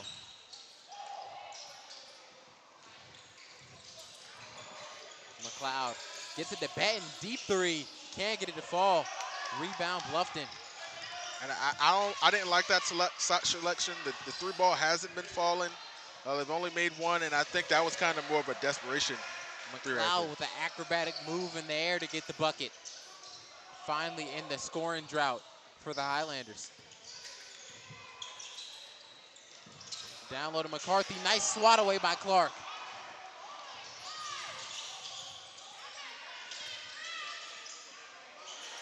Hines now gives it back to McLeod. McLeod, deep 3. Can't get it to fall. McCarthy fighting for the rebound, but Skinner ends up with it. And nice defensive instincts there by Benton to read the pass, get over there, and knock it out of bounds. Well, McLeod, he's hit those 3-point balls a couple of times. He hasn't made them all, but he's shooting them, and I think we figured out who their 3-point guy is. I don't think he's pulling those shots, not only that consistently, but from that deep if it's not authorized. Skinner for 3, it's good. Back-to-back opportunities from 3. Foster misses the first one. They get the offensive rebound and go back to Skinner, and that's dangerous. Blocked by McCarthy. Reed gets their offensive board. Hines now drives in, layup, foul called on Warren. But like you were saying for McLeod, he takes a lot of them, but I'm not sure if he makes a lot of them. Shooting, I believe it says 13% from 3. 4 for 31. Yeah, that's definitely not good. And, you know, at some point, you probably want to rein that in, you know, if you're the coach. But also, you know, it might be one of those things where, you know, if he's your most explosive, you know, player and he's the one that can kind of get it, you know, kind of get it going for you, you have to live and die with him being himself, right? You don't want to take away a part of his game, and that might be, that's another coaching point too, where sometimes you let those players make those kind of plays you don't agree with, but you don't want to take away from their game as well, even if it kind of hurts you sometimes, Yeah, they have. He's the leading person in points with 147, and then you have Furlow following him, shooting 10 for 19 from the three-point range. It's a deep three here from Bluffton. Can't get it to go. That was Luke Karen on the three. McLeod now bringing it back up.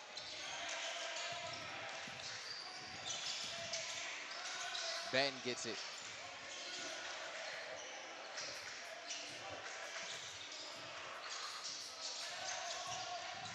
Benton to Hines for three. Can't get it to go.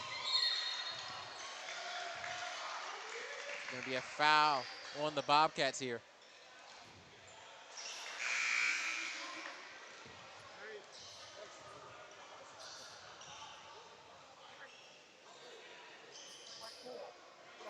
Come on, sir. Touch that, sir. Touch that. Touch that.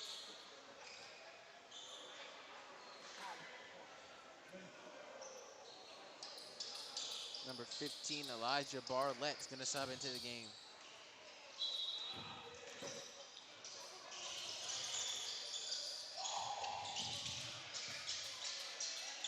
Hines now. Gets it there. But Benton to McLeod. McLeod drives in. Dump off to Barlett. Barlett layup, foul, and count the bucket. Beautiful work on the inside. Like I said, they got their hands full working, on that inside. You want to talk about the numbers that Bluffton, has. Aiden McCarthy, 6'5", Ethan Foster, 6'3", Isaiah Gadsden, 6'4", Calendine, 6'6", Gordon, 6'2", Warren, 6'5", Holly, 6'2", Blaska, 6'1". So a lot of height on that inside for Bluffton, and to get those tough buckets, they're going to have to go to work. Able to get it there in Back and to one. Foster. Drives in, layup, and it's good.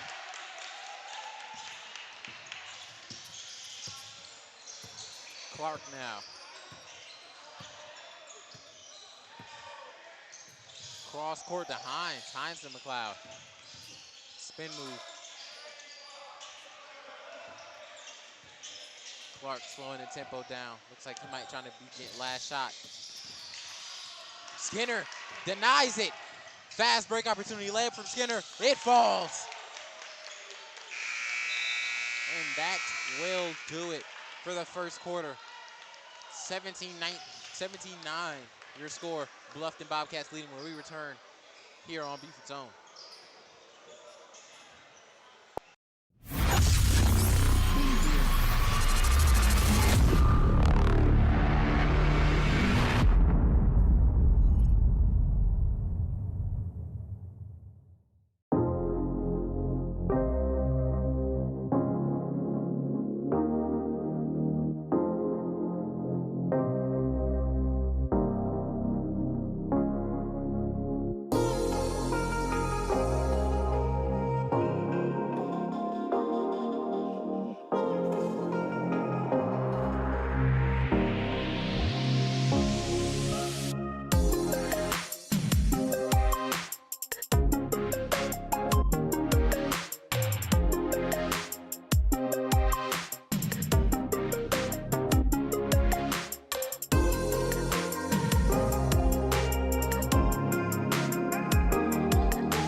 Welcome back here on Beaufort's Own at the start of the second quarter.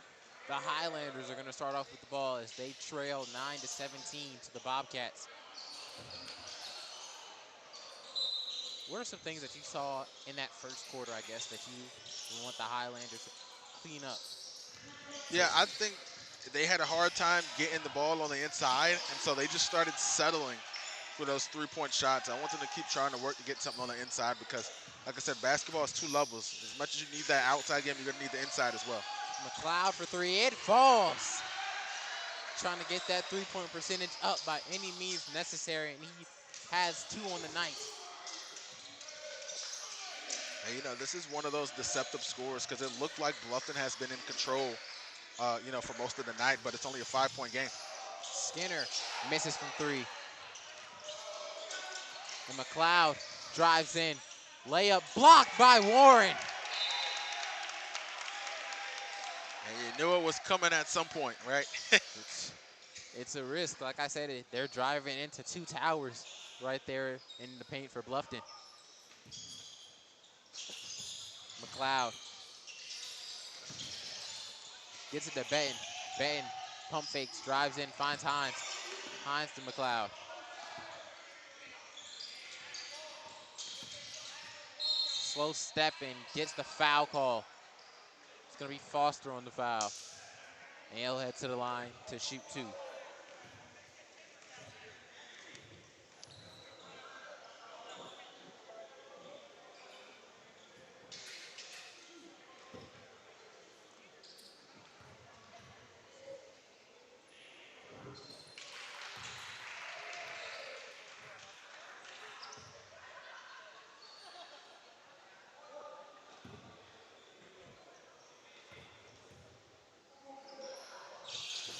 McLeod can't get the second one to fall.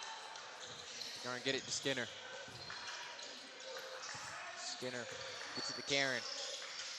Down low to Warren. Layup is good.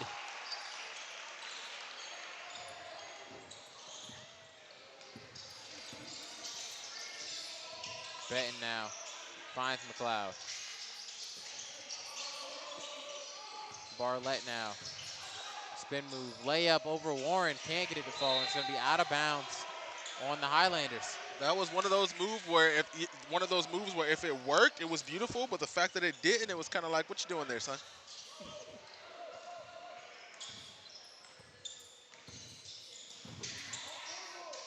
Skinner kicks it to Karen. Back to Skinner at the top. Skinner, an errant pass. Tried to get it to Warren down low. Ends up hitting the backboard. Now Benton gets it down low to Barlett. Barlett, slow pull up. Gets them the jump. And he gets the 2. We're going to have a timeout here by Bluffton. And I think we saw that inside game started to get going for First Preparatory, and that gets them back within 4. And that's what I said. They settle for those 3s. Just keep working that inside, and then starting to show up for them here. Yeah, we'll be right back here on Beaufort Zone.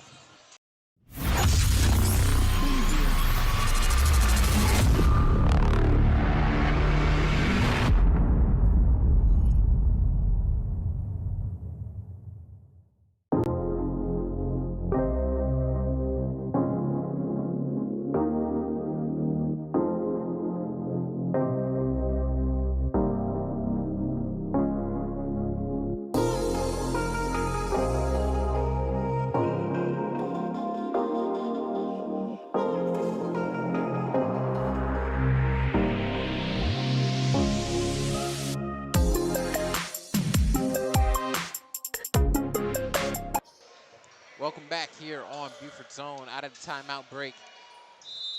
No changes to the lineup for Bluffton, just a little bit of a game plan discussion as Skinner comes up, gets it to Karen. Karen back to Skinner. Foster now. Great ball movement here. Karen finds the 3 shot, gets it to go. And man, it seems like Bluffton just produces 3-point snipers in a lab or something. McLeod gets the foul call. Yeah, and it's one of those things, where Bluffton has done what they needed to do, right? They've made the 3-ball effective, right? And here in this game, right? So once you make it effective, now the defenders have to close. And once they close, now they have to go on the inside. And if you go on the inside, well, all of your guys are 6'3", 6'4", 6'5", and they are able to make those layups. They're not blowing those layups, right? And so now you're in a situation where you're really having to try to play a balanced D. And that becomes that struggle right there. McLeod not able to get the first one to fall. Gets the second one to roll in.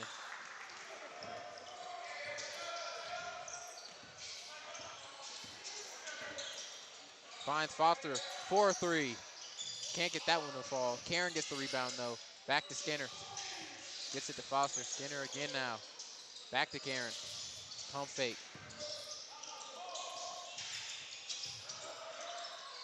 Karen for 3 again. Can't get it to go. Gets his own rebound. Finds Skinner. Corner to Foster. Down low to Warren. Finds Skinner in the corner. Can't get it to fall. Bluffton getting the offensive board. Foul call. And Foster will head to the line to shoot 2. Yeah, that was a little bit. There's a lot going on during that possession right there. Playing keep away with the Highlanders.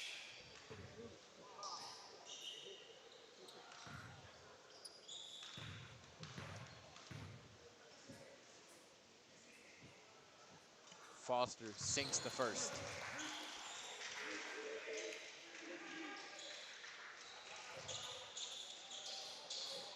And Reed's going to be subbed in here for Hines.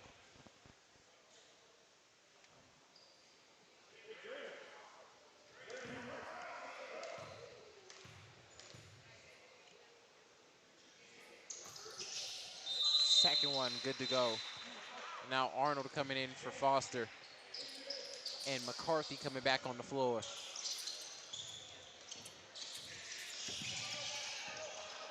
Betting now. Trying to go to work on Karen. Floater here from Benton. Can't get it to fall. McCarthy with the rebound. Finds Skinner. Skinner pull up 3. It's good. And that was just casual right there. Did that like it was a stroll in the park.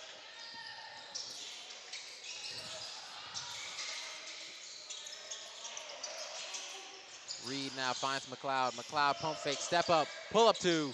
Can't get it to go. But rebound Karen. Pushing the pace. Tries to get in McCarthy and it's stolen by McLeod. Down to Benton. McLeod now jab step, drives in, floater, foul, and count it. McLeod showing off his finishing skills around the rim.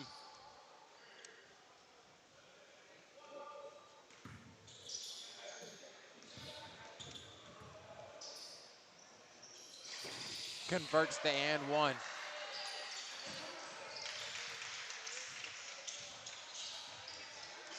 Yeah, and he's showing off exactly why he's their leading scorer. He's gotten going, especially he's stepped away from that 3 ball and starting to work on that inside. Skinner for a deep 3. And you just can't allow that for Harry Skinner. Benton now gets it to Barlett. Barlett finds McLeod. We're gonna have an official timeout. Get a little bit of water cleanup. I guess something with the volleyball manhole came up.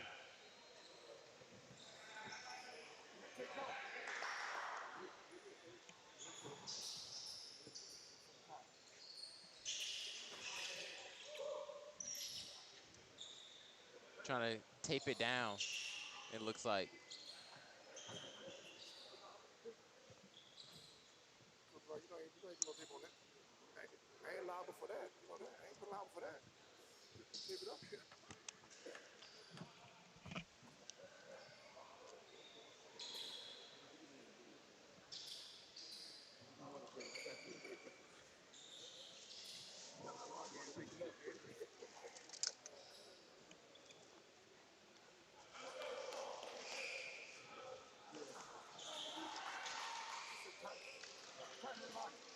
Here we go. Turn the light, coach.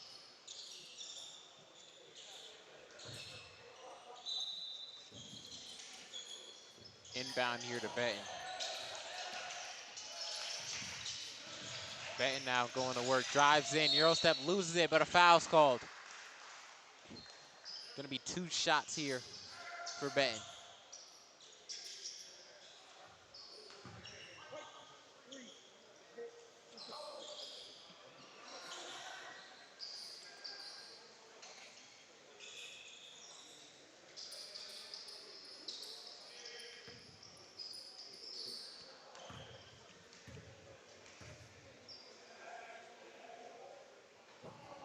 Can't get the first one to fall.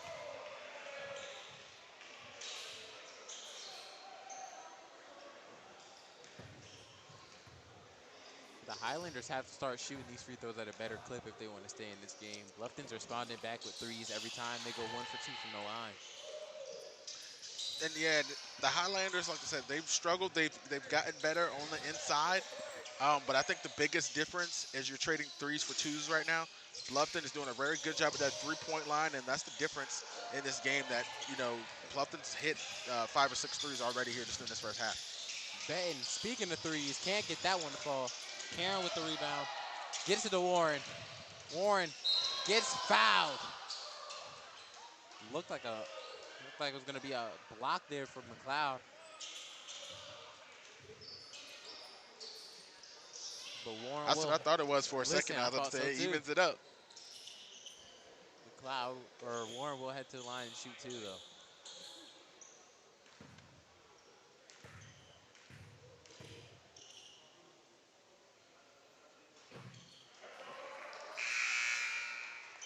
Can't get the first one to go.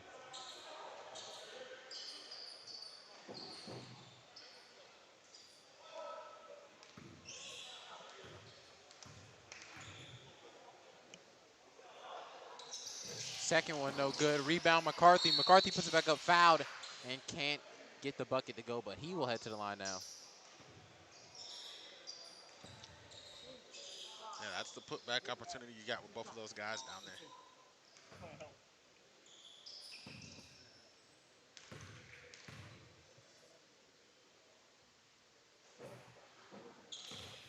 Can't get the first one to fall from McCarthy. And you want to talk about, you mentioned the Highlanders having to shoot the ball, at a better clip, and now that the Highlanders themselves are starting to foul a little bit, Bluffton isn't making those shots. It's going to be out of bounds on Bluffton.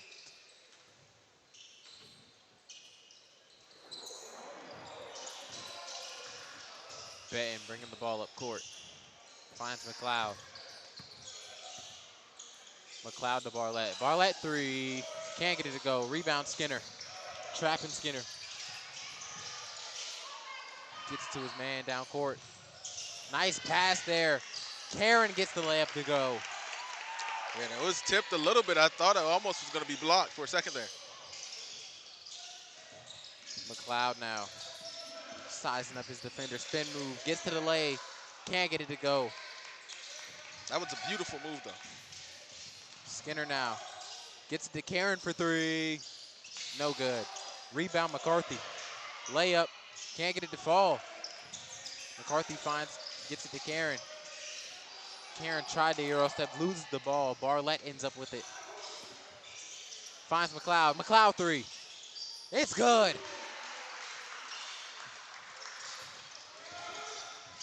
And now McLeod, behind that three-point line, not looking so bad tonight.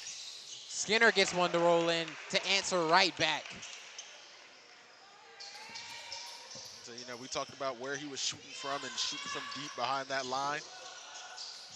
And McLeod tried to get into a three-point shootout with Skinner. Reed ends up getting the two to fall, though, after the offensive rebound. Entering the submission for honorable mention, a long two. Skinner wide open. Can't get it to fall. Down court to McLeod. Skinner steals it. McLeod, loose ball. McLeod's fighting for it. He gets it back. Layup's no good. Karen tips it out. Very hectic couple of possessions here. Skinner drives in. Tries to find his man. Gets it to him in the corner. Skinner back out. Down to McCarthy. McCarthy sees the mismatch. Layup, no good. They're gonna call goaltending.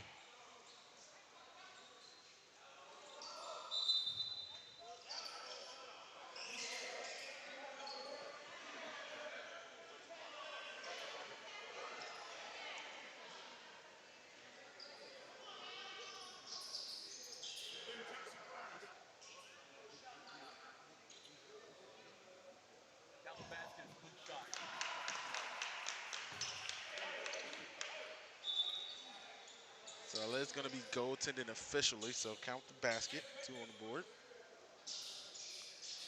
Now McCarthy has a chance to head to the line. His version of a three-point play, right? Yeah. Right his wrongs. Gets it to fall.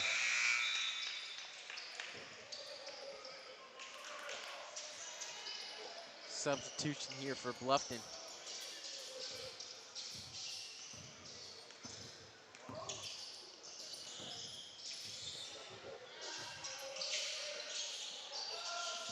Benton gets it to Barlett. Barlett drives in, layup. Gets it to fall. Skinner now bringing the ball up. Finds Karen down in the corner. Back to Skinner. Skinner to his man on the corner. Down low. Back out to Skinner.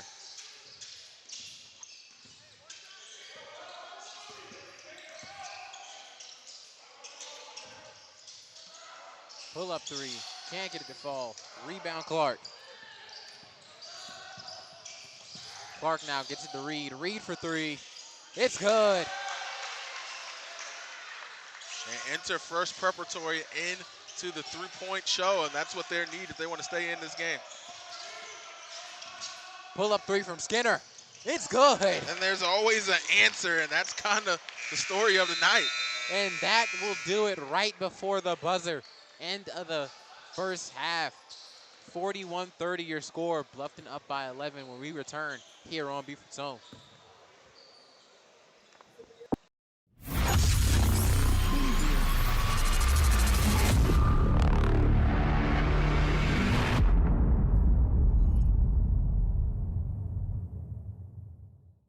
Beaufort is the kind of place you never want to leave. So what better place to build, live out dreams, and carve the future? A place for creators to converge and connect. The innovators, the moneymakers, the collaborators, those who imagine a new Beaufort and beyond. A place that intersects diversity, deep historical roots, and modern technological advancements. A place to scale your business and build your brand. We're the Beaufort Digital Corridor, your co-working space, business incubator, and technological hub. Welcome to your place to do more.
Beaufort is the kind of place you never want to leave.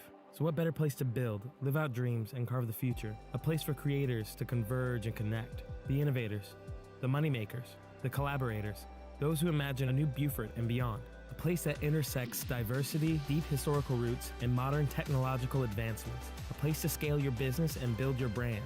We're the Beaufort Digital Corridor, your co-working space, business incubator, and technological hub. Welcome to your place to do more.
Beaufort is the kind of place you never want to leave. So what better place to build, live out dreams, and carve the future? A place for creators to converge and connect. The innovators, the moneymakers, the collaborators, those who imagine a new Beaufort and beyond. A place that intersects diversity, deep historical roots, and modern technological advancements. A place to scale your business and build your brand. We're the Beaufort Digital Corridor, your co-working space, business incubator, and technological hub. Welcome to your place to do more.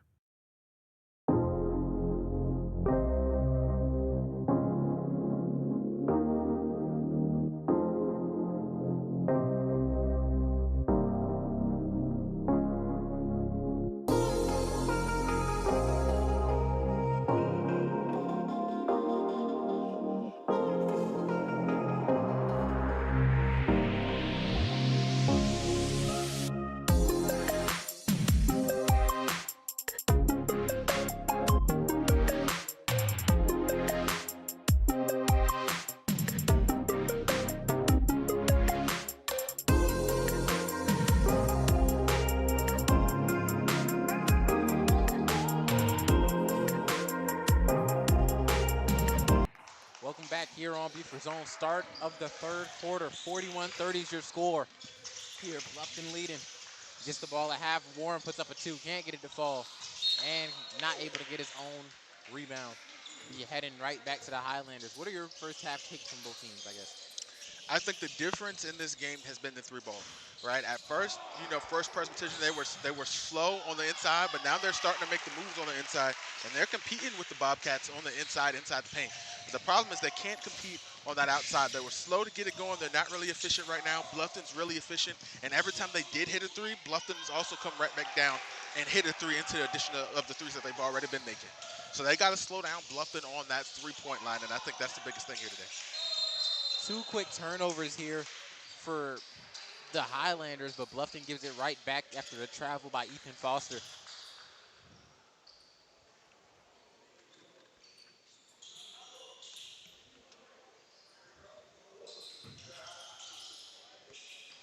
Benton gets the ball now. Yeah, I for sure agree with you. The only 3-point threat that they really had so far has been McLeod, and he only has, I believe, 2 or 3 on the night. It's been in big moments. Benton with a 3 here. Can't get it to fall. It's been in big moments for McLeod to kind of cut the lead back into single digits both times. Yeah, and like I said, when they've started to get back into the game, they kind of sort of drifted back to that 3-ball.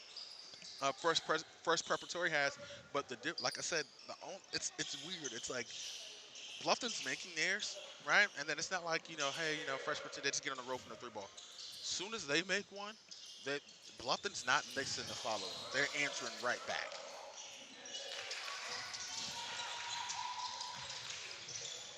Oh, good move there by McLeod, not able to finish with the 3.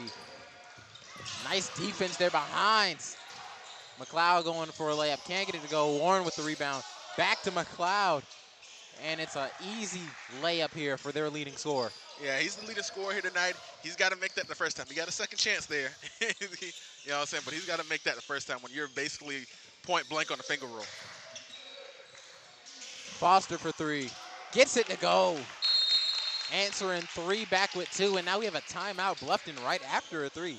Yeah, it was something he was anticipating calling that timeout already. He saw something that he didn't like, and he wants to go ahead and address it and nip it in the butt right now before they're going to get him to the run. We'll be right back here on Beaufort Zone after the timeout break.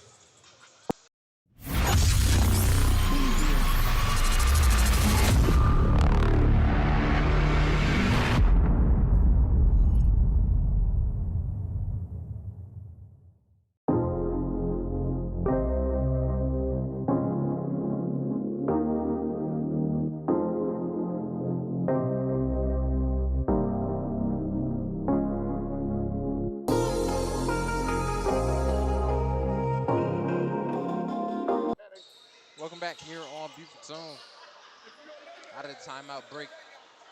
First Preparatory getting ready to inbound the ball. Clark gets to the Benton.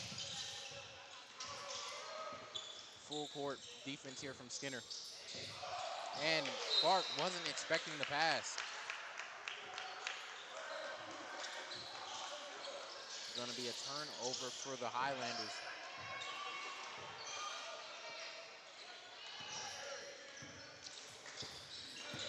You never want Turner was coming straight out of a timeout break. Granted, they didn't call it. Foster misses the 3. Warren gets it back. Finds Skinner. Down low to McCarthy. McCarthy spin move. Layup. Can't get it to finish. And nice put back there from Bluffton. You see the moves working. You see them working on the inside. McCarthy couldn't finish, but you got the backup on the way. That's one of the points that I saw also from the first half was that First Preparatory, even though Bluffton does have the 2 tallest people on the court, they're allowing a lot of offensive boards and second chance opportunities. Yeah, and it's the offensive rebounds, right? They've done their fair share of defense, right? But it's those offensive rebounds where you're giving them second chance opportunities when they're really efficient from outside the arc. Skinner now finds Warren. Back to Foster for 3. It's good.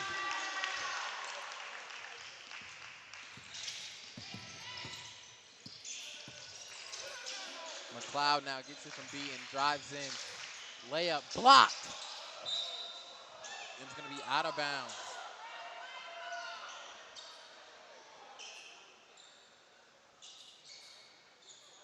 Will remain the Highlanders' possession. Reed now finds Benton.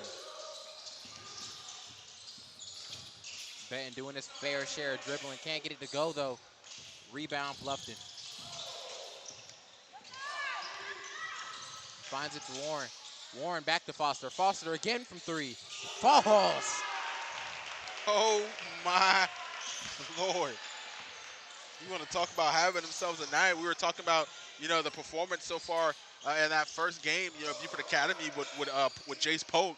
And now here we go with Foster. He's going crazy. Reed for three. Gets it to go as well. Answering right back for the Highlanders. And that's the type of offensive possession that they need.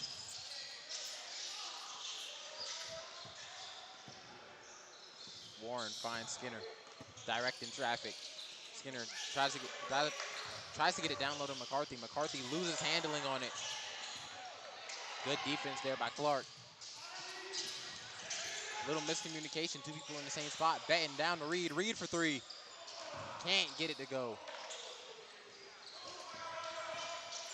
Skinner to Warren. Warren pump fakes back out to Skinner. Skinner drives in. Down low to Warren. Warren tries to get it to McCarthy and just can't find the handle on it. McLeod layup. Reverse is good. Silky smooth. And I want to make a notion here, not making excuses, want to just point it out, right? For freshman, they're down to this Bluffton squad right now, and they're without their second leading scorer in Furlow. And Furlow, Malachi Furlow, he's not here. I mean, he's also their best three-point shooter at over 53%. And that's a crazy number,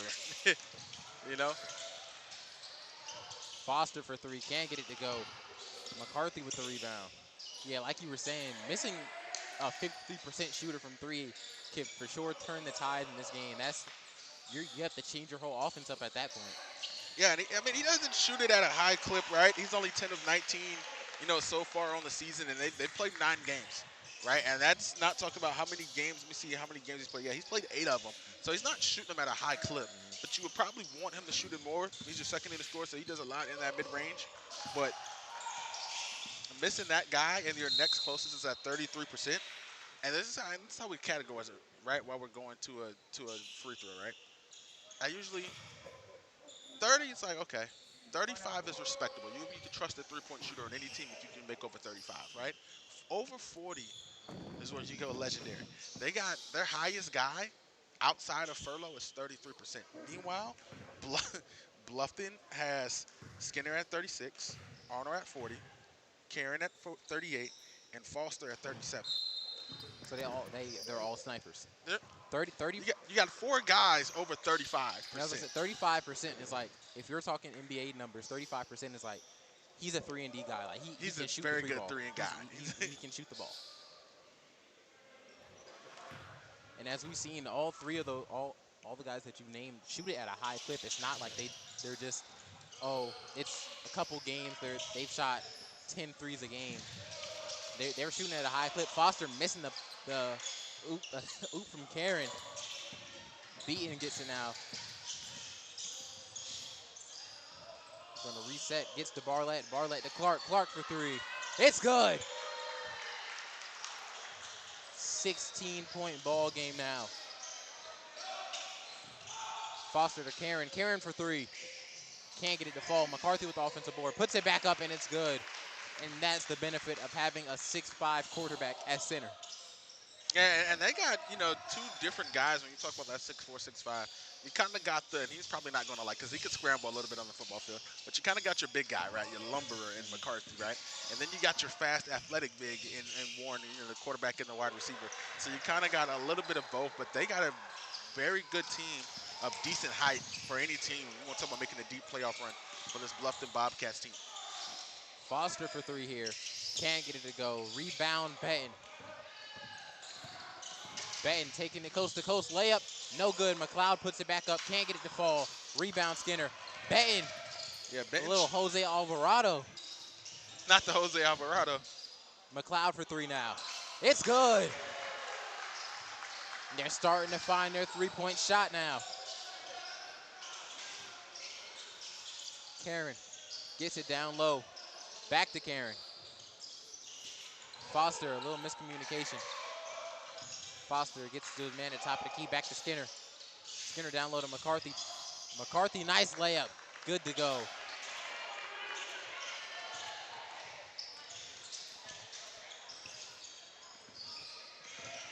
Hand off to McLeod. McLeod spin move. Layup. Can't get it to fall, but it is going to be a foul, and he'll head to the line to shoot 2. I'm gonna tell you what, Robert McLeod. I'm a fan. It took him a minute to be able to get started. Obviously, the home crowd, right? Bluffton, channels Beaufort's own, right? So we know a lot about Bluffton, right? And we're not trying to talk more about one team than we do other. We just happen to know more about Bluffton, right? But Robert McLeod, I've been watching him. He made me a little bit nervous in that first quarter. He was taking some very far three-point shots. They weren't falling, and it looks like he was trying to. One of those guys that there's a lot of athleticism, but not a lot of efficiency. And since then, he's kind of settled down a little bit. The efficiency has been up, right? And he's been making those tough shots. He's been going towards the basket. Then he stepped back again once he got comfortable and saw the ball go in. And then he started to make two or three more threes, right? And so now he's definitely carrying this team. And you see he's going to work on this Bluffton Bobcats defense. He just needs someone else to come along with them. And they're only down by 13. So it's still a very winnable game for these First Presbyterian. Skinner now has the ball. Down low to McCarthy. They've been abusing that matchup all day. McCarthy with the layup. They have to get a bigger body on him.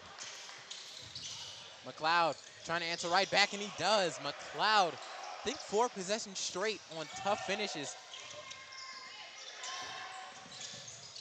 McCarthy now layup. Gets it to go. He can't get it to fall, and that will do it for our third quarter. 64-49, your score when we return for the start of the fourth here on Beaufort Zone.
Welcome back here on Beaufort Zone. Started the fourth quarter.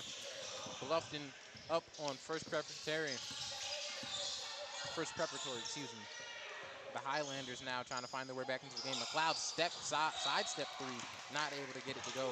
Skinner on the fast break opportunity, gets it to his man, not able to get it to go in the layup. It's going to be a foul on the Highlanders.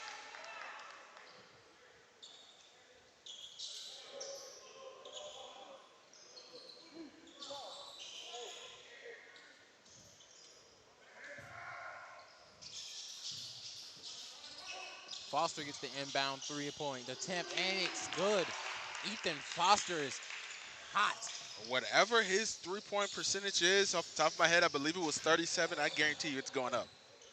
I guarantee you it's going up here after tonight. Betton now has it, drives in, attacks, layup. Nice scoop layup there from Betton.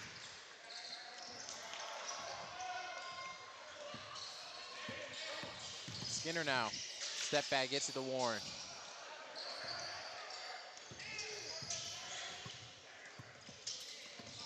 Skinner drives in, floater, can't, he gets it to go.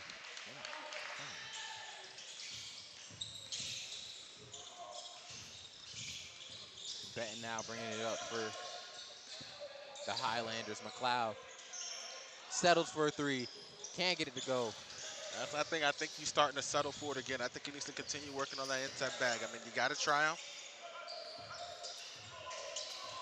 You got to make him respect you there on the outside. Gonna have a full timeout here from Bluffton when we return here on Beaufort Zone.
Welcome back here on Beaufort Zone.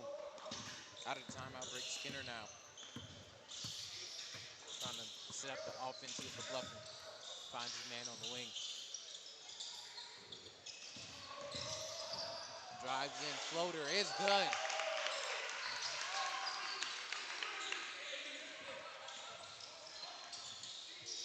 Clark now bringing it up for the Highlanders. Finds Clark, a little floater, can't get it to go. Warren now gets to his man, bringing it up the court.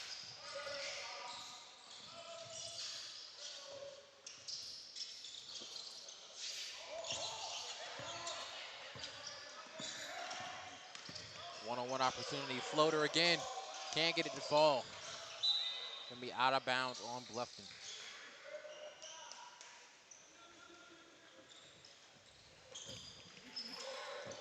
And you want to talk about a different kind of game. You want to talk about between these two teams. We're at 120 total points scored here in this matchup, right? We still got 5 minutes left to go. And we're missing the leading scorer from one team, right? Yeah. McLeod gets fouled and heads to the line now to shoot two.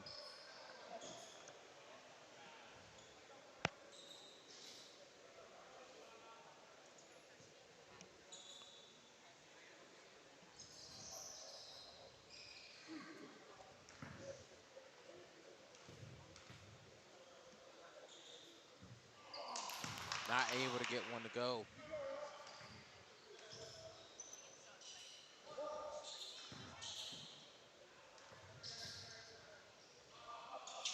Second shot is silky smooth though.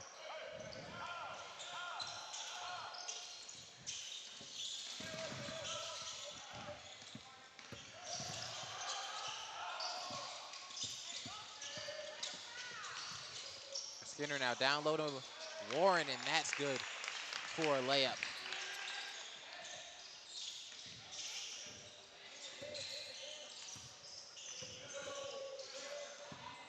Benton gets it to McLeod. McLeod finds Hines. Hines to Clark. Clark to Benton for three. No good. Rebound Clark. Tipped by Foster. McCarthy gets it. Finds Foster. Foster kicks it to Skinner. Skinner for a pull-up three. It's good. Rain on me.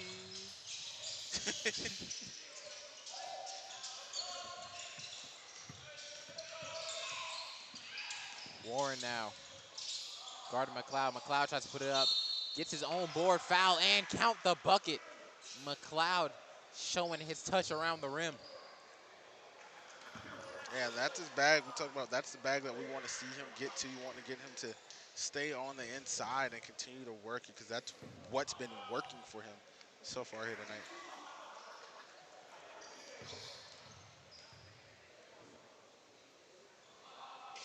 Converts the and one opportunity. Now they're going one-on-one press here. Skinner beats it.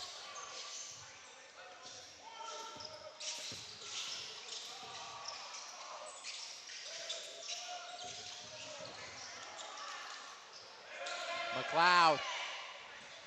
Easy layup for him on the fast break opportunity. Off of the turnover from Warren.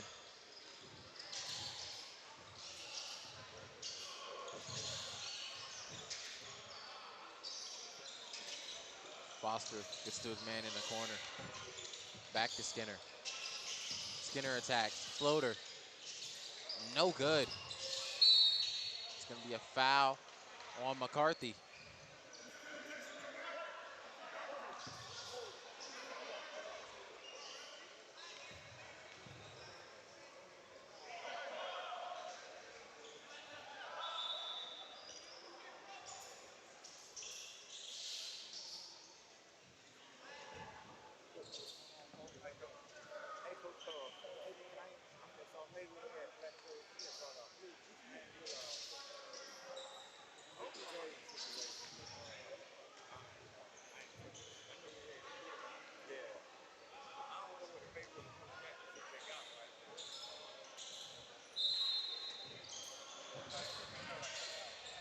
Clark now gets the inbound from Benton. Drives in. Loses it. Hines gets it back from Foster. Layup. Hines smokes it. Can't get it to go. Warren now. No foul call. Foul for Barlett, and he's going to head to the line to shoot two. And I was going to say it was almost a nice recovery. I mean, still the opportunity here to go to the line to shoot two. But you start off with a bad pass there, you almost lose the handle and force a turn and get a turnover. But nice work there. Multiple opportunities after that turnover to try to get a bucket.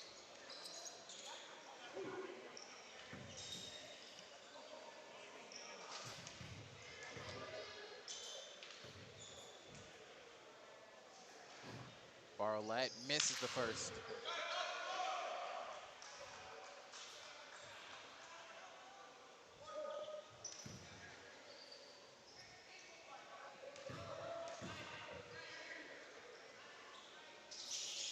Air ball is the second. I won't tell nobody if you don't. I see a thing. What you talking about?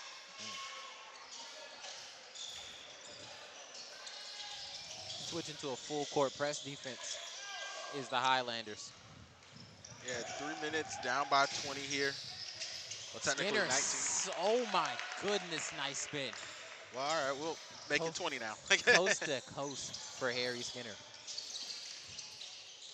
Drives in, floater, no good. Matching, beautiful finish there. Looks like he kind of got upset he missed that there. I think he wanted a call on that. But you got to keep the energy here. You can't slow hustle to the ball now. You're disappointed that you don't get a call. I mean, we've all done it. We're all athletes. We've all had our moments where we didn't like a call, and we all of a sudden it's easier, standing on this side to say that versus being on the court. Yeah. But I feel his pain. McCarthy over two.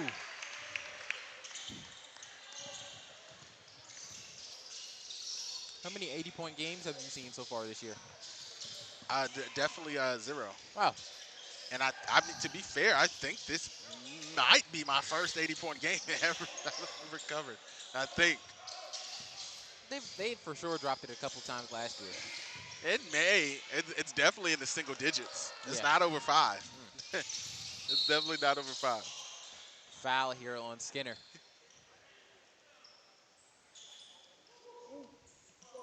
Just come here, casually drop an 80-point game on. It's casually on day a- one at a tournament. 7-2 team. You know, just Set the tone. easy work. Right? Just dropping 80 on one of the better teams in the tournament. Just Yeah. casual, just to open it up. Barlett now down court to McLeod. McLeod extra pass to Bean, and it's good on the layup. Full court press here. Gets to Karen. Nice snag there. Barlett block. saves it. Gets it to a Karen three. No good. Rebound, Bluffton. Puts it back up, and it's good to go. Time out, Bluffton. We will be right back here on Beaufort Zone.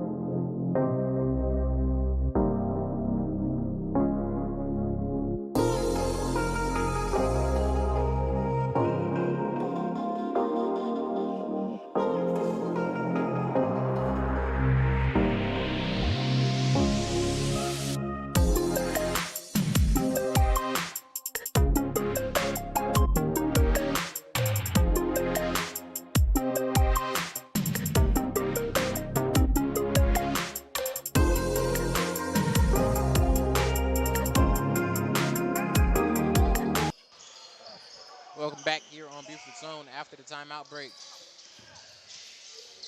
McLeod gets it from Benton. Step back three from McLeod. It's good. Well, if you're going to start a comeback here in the final minute and a half, this is how you're going to do it. You're going to have to shut down this explosive offense, though.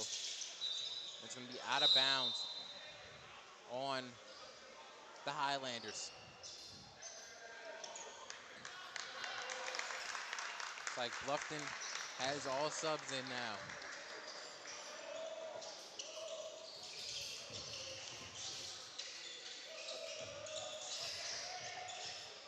Down low. Gets the shot up. It's good to go. Derek Velasquez gets a bucket. Three from McLeod, foul, and he's going to head to the line to shoot three. Foul is on Graydon Arnold.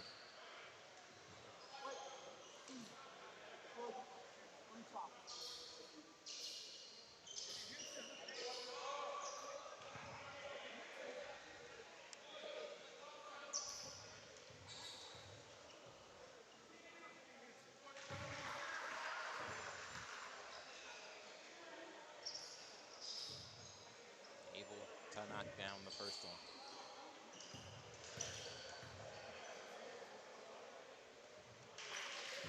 Good to go on the second.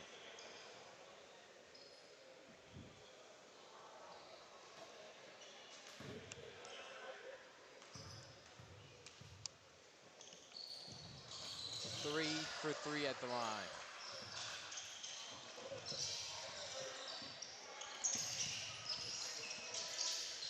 Karen gets it to Arnold. Poked out, and it's going to be out of bounds on Bluffton.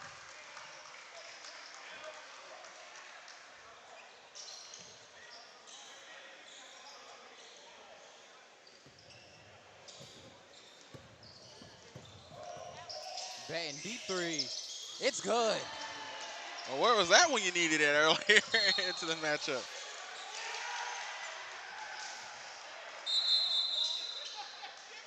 And quickly putting the starters back into right the back in. matchup.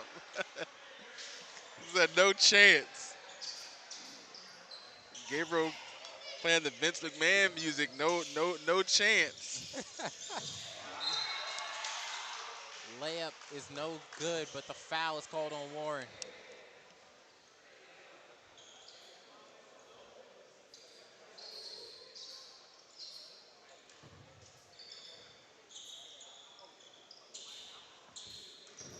Clark is going to head to the line to shoot two.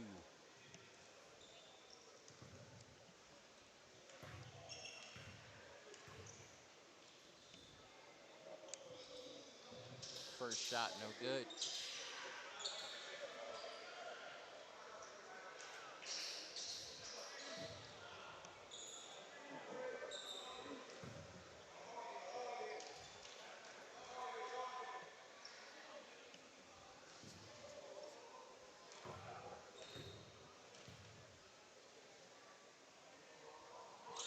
Second shot, no good.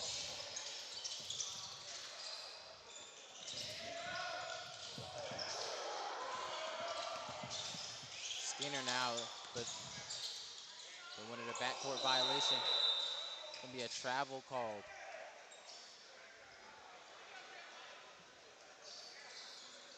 It's like a little wet spot on the floor.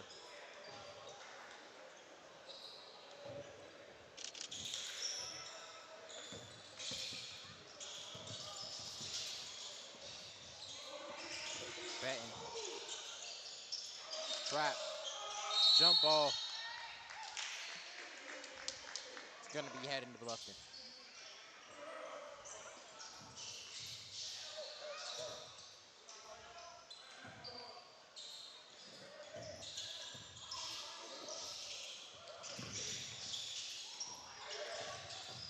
Skinner finds Foster.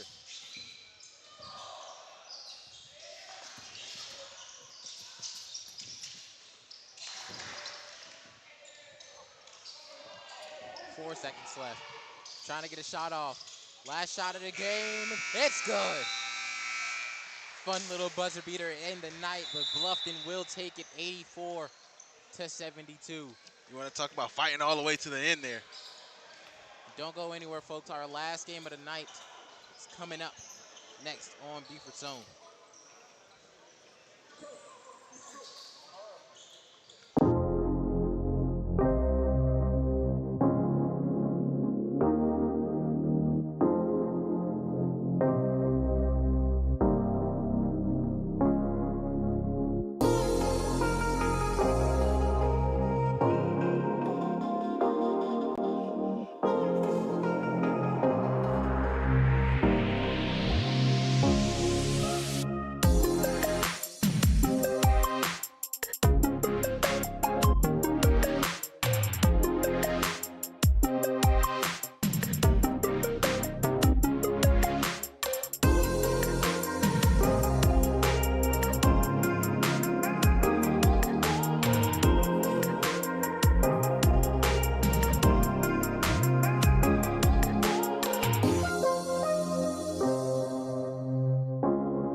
Beaufort is the kind of place you never want to leave.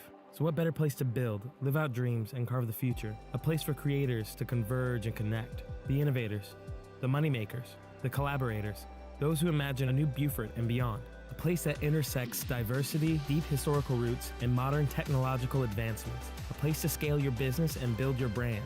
We're the Beaufort Digital Corridor, your co-working space, business incubator, and technological hub. Welcome to your place to do more.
Beaufort is the kind of place you never want to leave. So what better place to build, live out dreams, and carve the future? A place for creators to converge and connect. The innovators, the moneymakers, the collaborators, those who imagine a new Beaufort and beyond. A place that intersects diversity, deep historical roots, and modern technological advancements. A place to scale your business and build your brand. We're the Beaufort Digital Corridor, your co-working space, business incubator, and technological hub. Welcome to your place to do more.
Beaufort is the kind of place you never want to leave.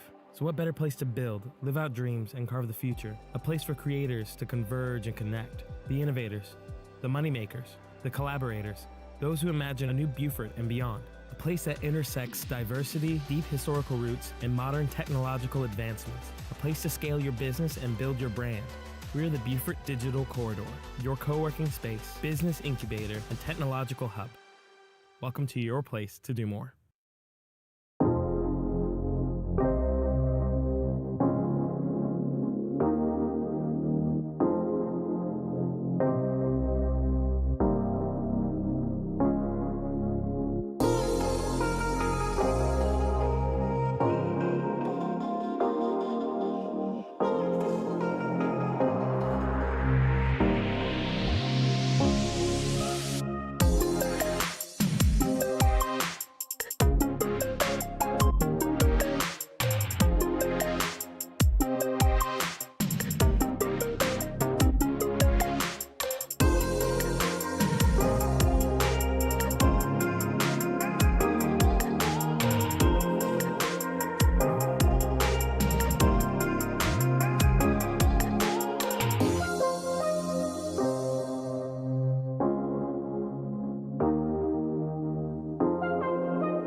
Beaufort is the kind of place you never want to leave.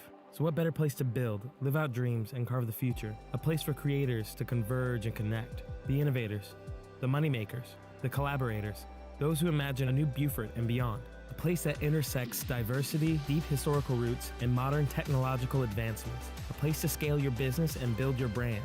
We're the Beaufort Digital Corridor, your co-working space, business incubator, and technological hub. Welcome to your place to do more.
Beaufort is the kind of place you never want to leave.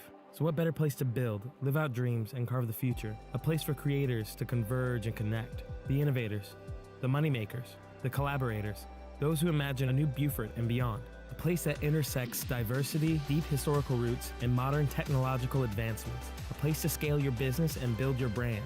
We're the Beaufort Digital Corridor, your co-working space, business incubator, and technological hub. Welcome to your place to do more.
Welcome back here on Beaufort Zone. Start of our final game. KJ Ford throwing up for the three, and it's good.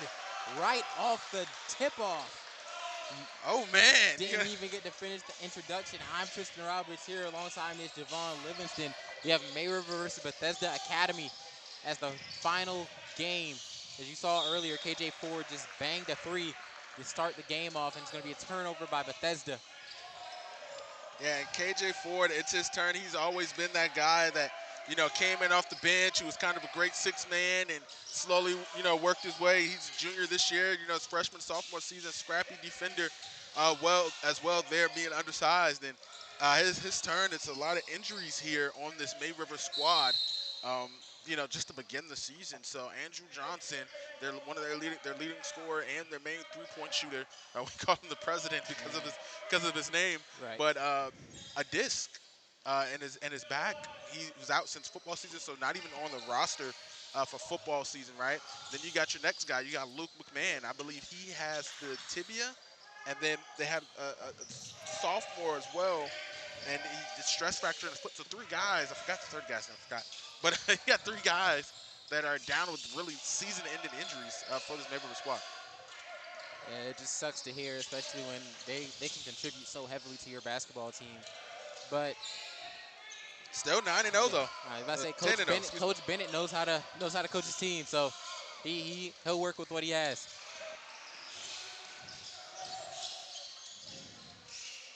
Bethesda here getting pressured by this overwhelming May River defense. Drive in, no good on the layup for Jackson.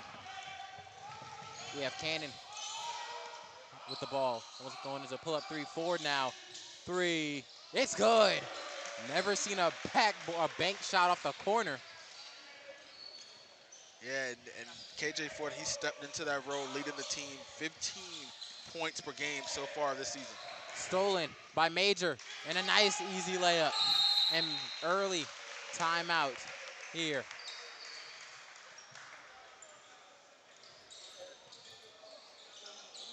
Timeout for Bethesda. And we'll return after the timeout here on Beaufort Zone.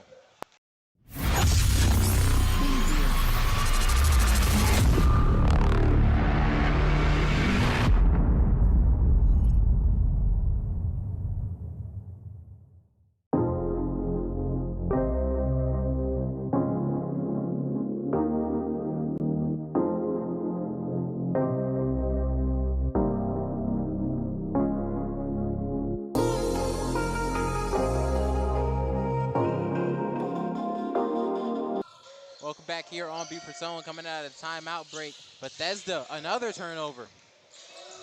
All right for three. It's good. He was a standout last year, coming off of the bench for May River, finally getting his chance to start and showing his three-point ability there, as May River's pressure is absolutely overwhelming Bethesda right now. And you want to talk about playing well on both sides of the ball. They're being aggressive on the defense. You're talking about that pressure that they're giving. And then they're starting off 3 threes here already in the first quarter. Excuse me, in the first 2 minutes, rather. Ingersoll gets to Cannon. Back to Ingersoll. Ford now drives in. Cannon for three. It's good. 4 for 4 on three so far. I just putting it out there. Bluffton versus May River is on the schedule for later this season. And it's an easy layup for Ford. It's on the schedule for later this season, and it is going to be a game of three-pointers later on. I awarded the wrong points there. I'm going to get that fixed. Please don't yell at me if you're watching in the comments there. And another Bethesda timeout. We'll be right back after the timeout break here on Beaufort Zone.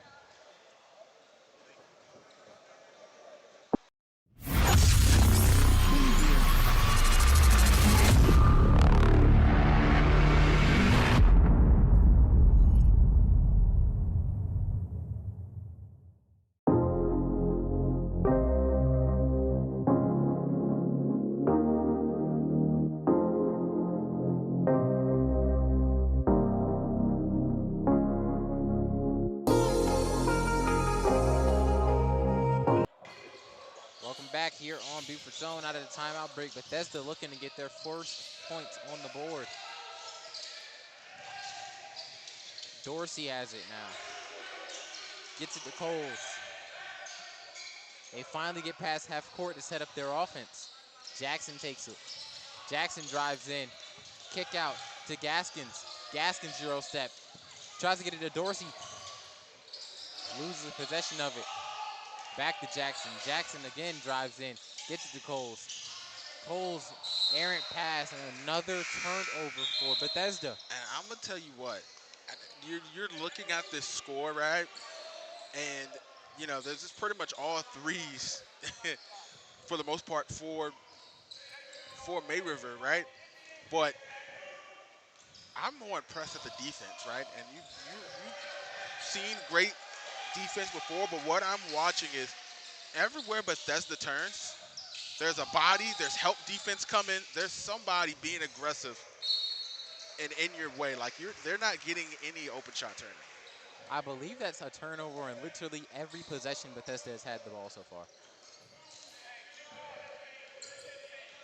Now Ford bringing the ball up for the Sharks. They're fitting their name. They see blood in the water and they're attacking. Tran gets it. Back to Ford. Ford, easy three. Can't get it to go. Offensive rebound, Tran. Tran tries to get it to Cannon. May River almost had a turnover. Cannon has it. Controlling it. Gets it to Tran. Back out to Ford. Ford's going to take his time, do his patent it. That's one thing about Ford. You just say patent it, patent, right? He clears it out. Clears it out immediately. And it's going to be a foul on Cannon. And he clears it out very well. Senses danger, and he's going to clear it out immediately. Coles now getting trapped. Turnover, Ford layup. It's good.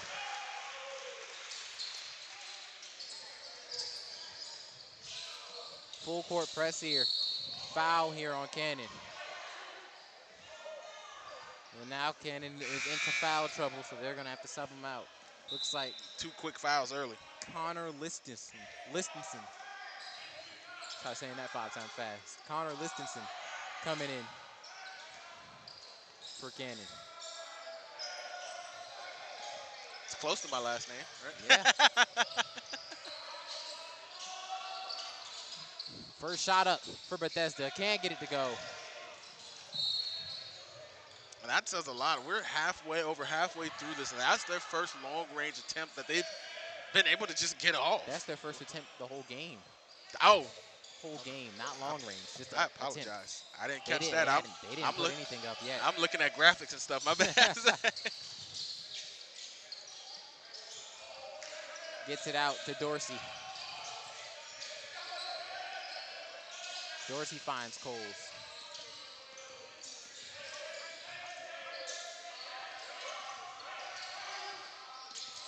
Tran playing great defense. Major now switched on to the defenders.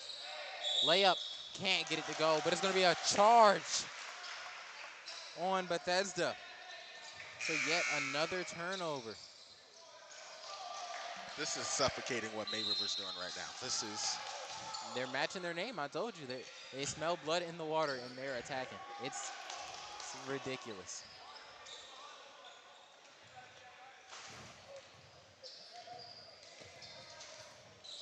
Ford bringing it up. Drive in, layup, it's good. That's a bucket. That is a bucket. And I don't mean like, oh yeah, he just scored. Like that was a good score. And a turnover again for Bethesda. Ford now bringing it up. Loses it. Listenson gets it. Back to Ford.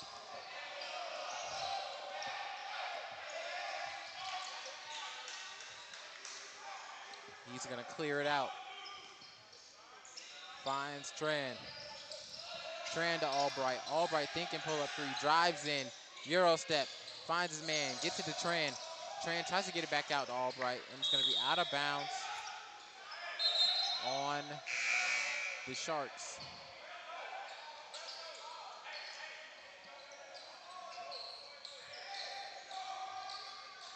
Ford's gonna be subbed out for Ingersoll.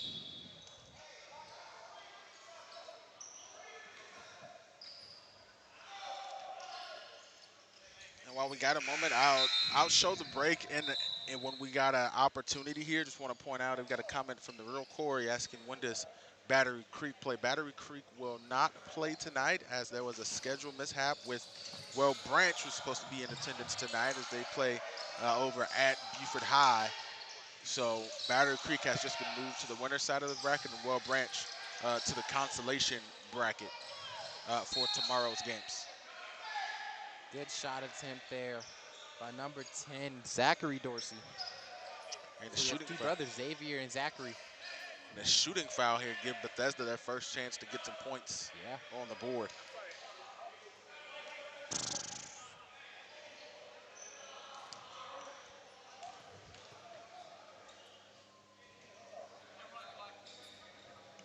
Gets it to go.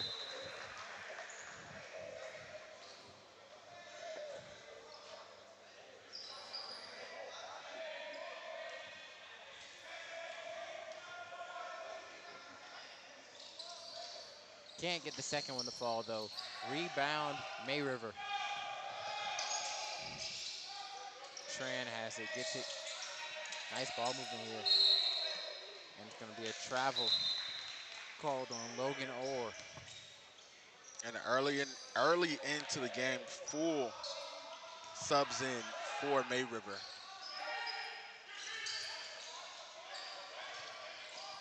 Coles now has it for the Bulldogs. Finds Jackson.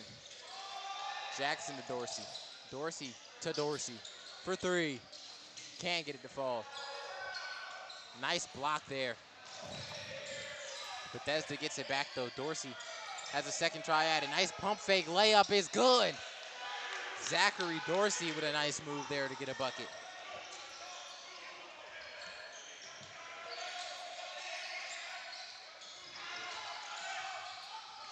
Tran has it for the Sharks. And their first bucket coming with the second unit in. With just over a minute left to go. Listerson gets it back to Tran, to Ingersoll. Ingersoll, the only starter left on the court. Tran has it, trying to get a bucket. Tries to find him, and it's a turnover there. Gets it to Coles out in front. Coles gets it poked out. Nice defense by Ingersoll. Jackson gets the offensive board, loses it. And gonna have a jump ball here. We're going to talk about the defense by May River. Even the starters are out now, and they are still on a roll. Gonna have one starter come back in. It's gonna be Major. Tran looking like a receiver there.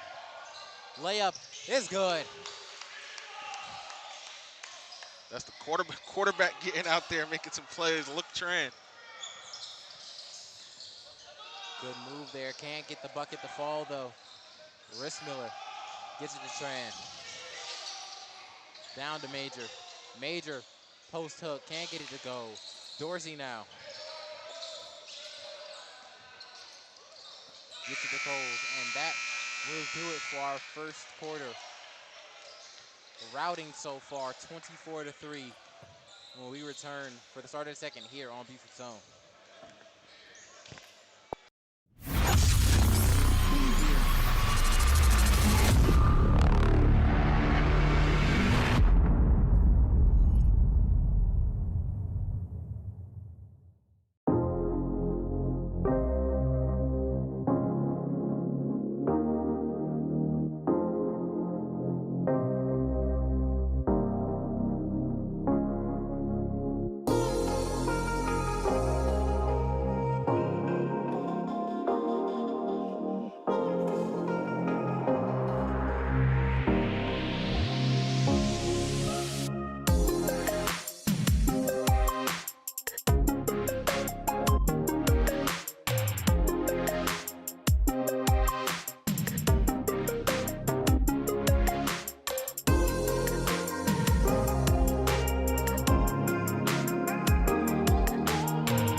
Welcome back here on Beaufort Zone. Start of the second quarter.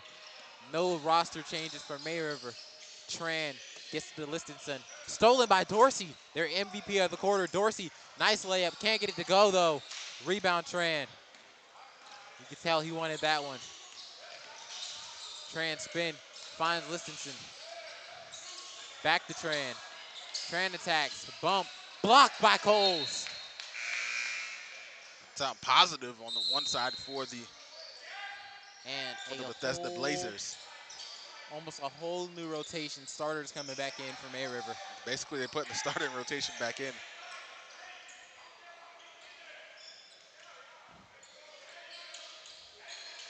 Ingersoll getting it to Cannon. Cannon to Ford. Surveying the defense. Looks like they're in a 2-3. Ingersoll has it. Finds Cannon. Cannon down low to Major. Major to Ingersoll. Ingersoll to Ford. Ford for three. Can't get it to go. Albright with the rebound, and it's good to go for Luke Albright.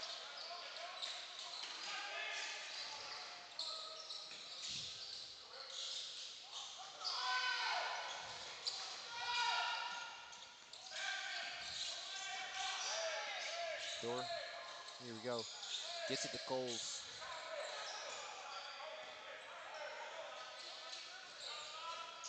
Coles back to Gaskins. Gaskins drives baseline. Layup blocked by Albright, but a foul.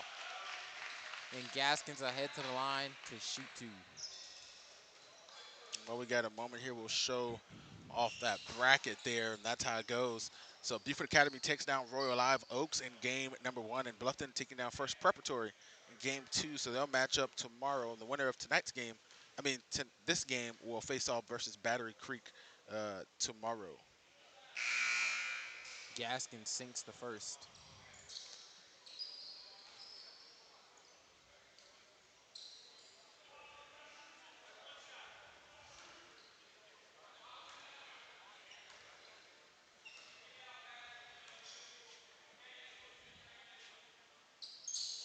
And he sinks to second as well. Ford down to Ingersoll. Layup is good. Just fast break opportunity right there. Tran gets subbed back in the game. Stolen here. Oh, loose ball. Nice job there by Gaskins, and there's going to be a travel called on Gaskin. So it will be a turnover either way. It's going to be Mary River's ball.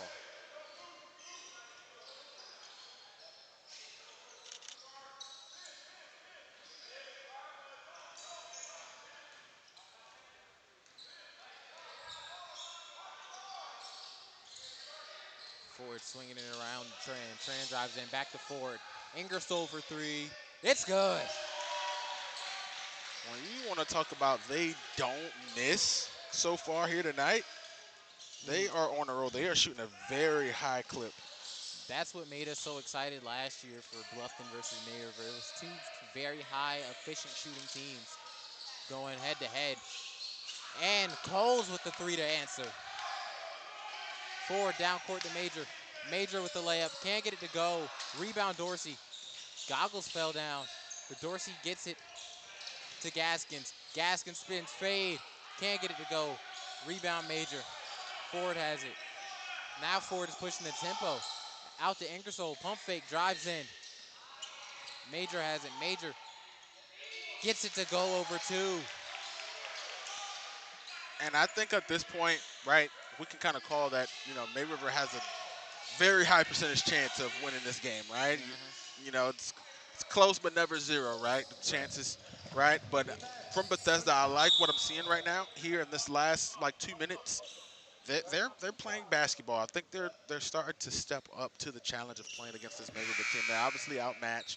May Rivers took their subs out for about 3 minutes. Their starters out for about 3 minutes. That's how they got their first points on the board, right? But then now the starters are back in.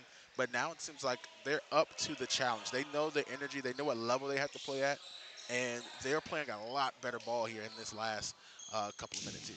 I think part of that is just getting integrated into the game, like finally feeling comfortable in the game. First quarter you're just getting off the bus. You had like a very short warm up. Now you're starting to feel a part of the game. In the second quarter, you kind of realize what level of intensity you have to play at. Ingersoll misses a three there, and I think it's just a part of getting accustomed. Coles has it now.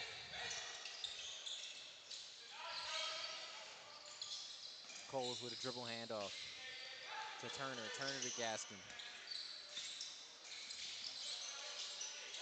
Gaskins to Jackson. Jackson drives in.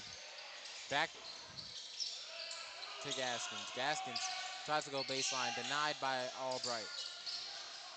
Drive in. Layup is good. Cameron Young with the layup. Down court to Major. Major to Ford for three. Can't get it to fall. And it will be out of bounds in May River. It'll head to the Bulldogs. Oh, Blazers.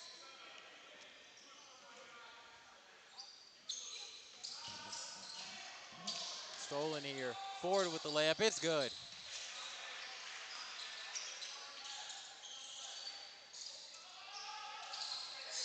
Tran with the steal. To Albright for three. It's good.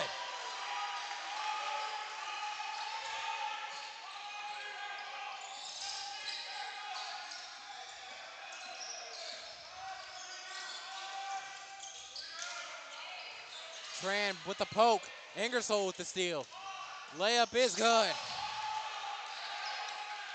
And man, you want to talk about the route being on right now. It's 30 points here, and it's halfway through the second quarter. Coles brings it up for the Blazers. Out to Turner. Turner to Coles. Nice poke there by Tran, but it will remain Blazers ball. And I think that the pass kind of a little bit was premeditated there, and they're just jumping in it. You want to talk about Tran he's getting his hand in a lot of those passing lanes, and he's the quarterback, so he knows where those throwing lanes are, and he's hopping in and he's getting his hands on that ball a lot.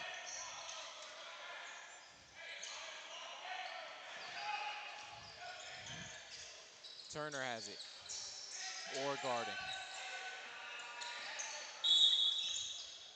going to be a foul on Young.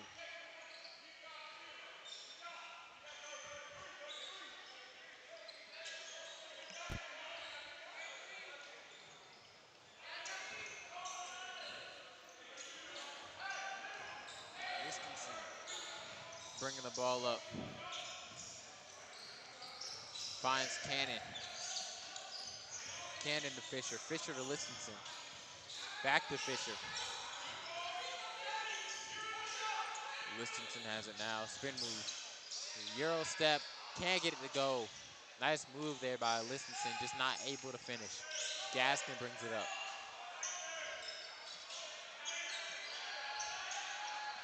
Screen set. Gaskin tries to ignore the screen. Comes back. Tipped away. Listenson with it. Loses it now. Turner with the steal. And Turner not able to keep a hold on it. And it will be the Sharks' ball.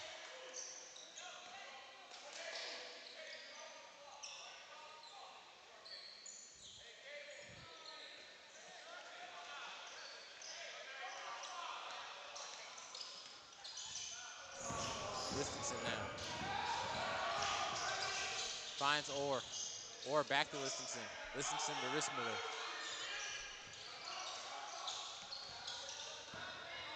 Back to Listenson.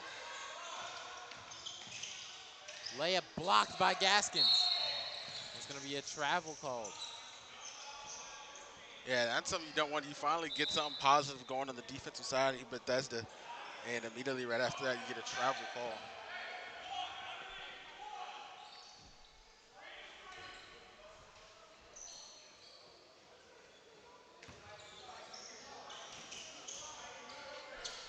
Rissmiller has it for a quick three, blocked by Young. Way to get up there, young man. Yeah, and like I said, it's the defense right now for me. I think that's been the problem in this matchup. That seems like a well-coached team. You want to maybe talk about the talent, right, and the size with Bethesda, but they've shown the ability to make some good basketball plays. It's not like they're out here and they're playing basketball and they're completely, they don't know what they're in the wrong position. All of their passes are terrible. They're making good moves when they've gotten those opportunities for those one-on-one matchups. They've got some three balls going, a three ball going, but it's just that the defense for May River has been relentless here tonight. Dorsey has it now. Plucked out by Cannon. Dorsey gets it back. Travel is called.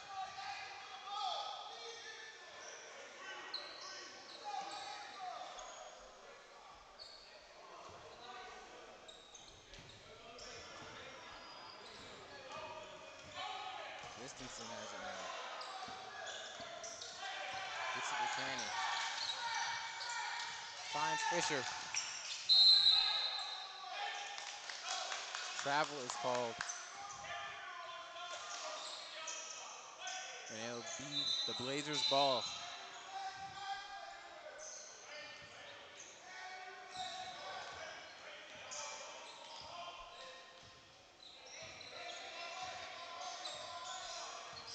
Dorsey gets it to Turner on the wing. Spin move by Turner. Drives in. Foul call.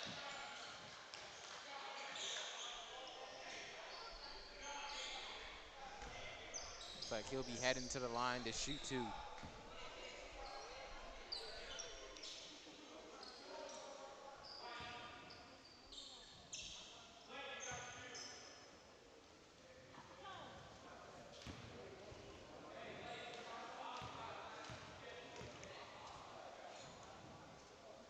First shot good to go there from Turner.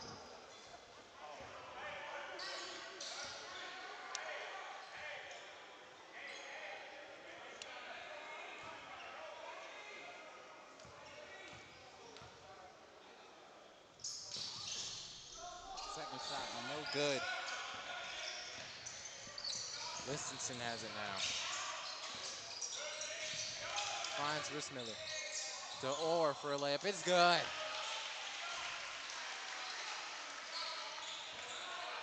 Just under a minute left to play in the half.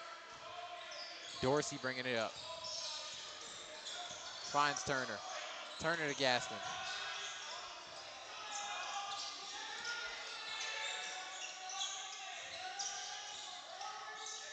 Or nice defense there. Young with the offensive board. Gets it to Dorsey.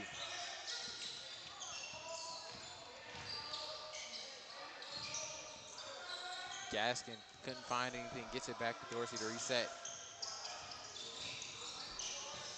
Gaskin tries to drive baseline spin. Shots up, foul call. And Gaskin will head to the line to shoot 2.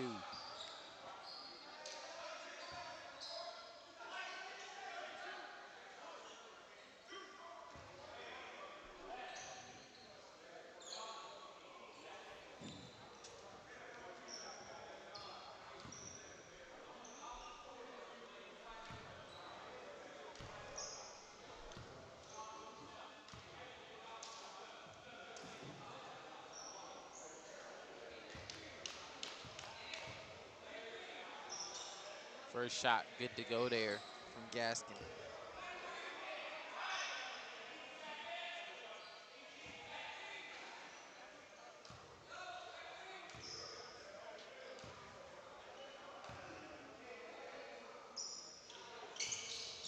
Second shot, good to go.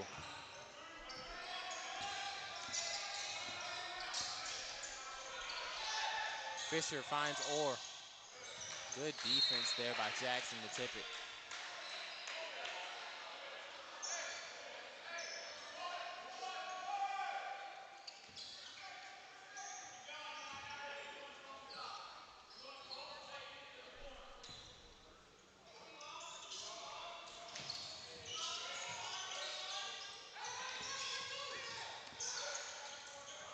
Seven seconds left here. Let's see if Mayriver can get off a shot.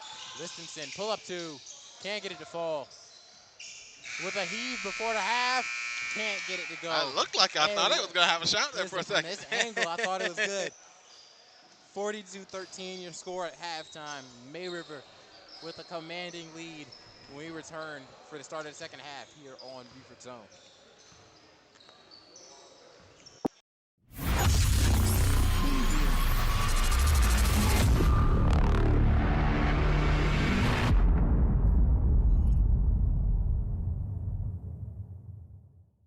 Beaufort is the kind of place you never want to leave.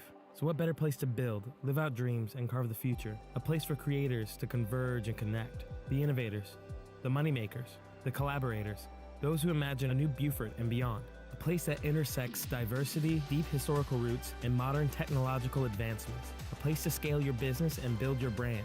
We're the Beaufort Digital Corridor, your co-working space, business incubator, and technological hub. Welcome to your place to do more.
Beaufort is the kind of place you never want to leave. So what better place to build, live out dreams, and carve the future? A place for creators to converge and connect. The innovators, the moneymakers, the collaborators, those who imagine a new Beaufort and beyond.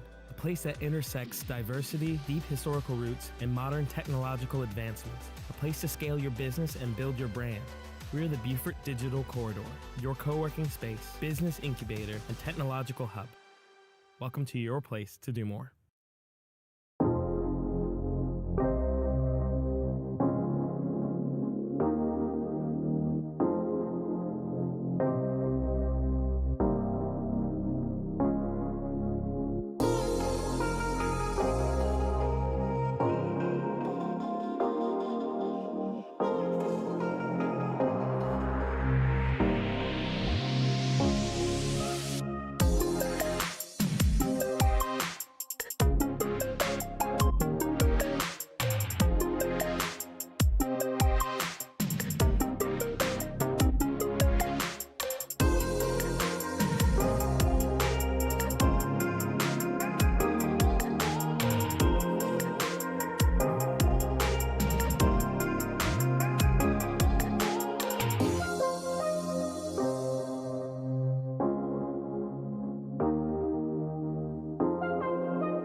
Beaufort is the kind of place you never want to leave.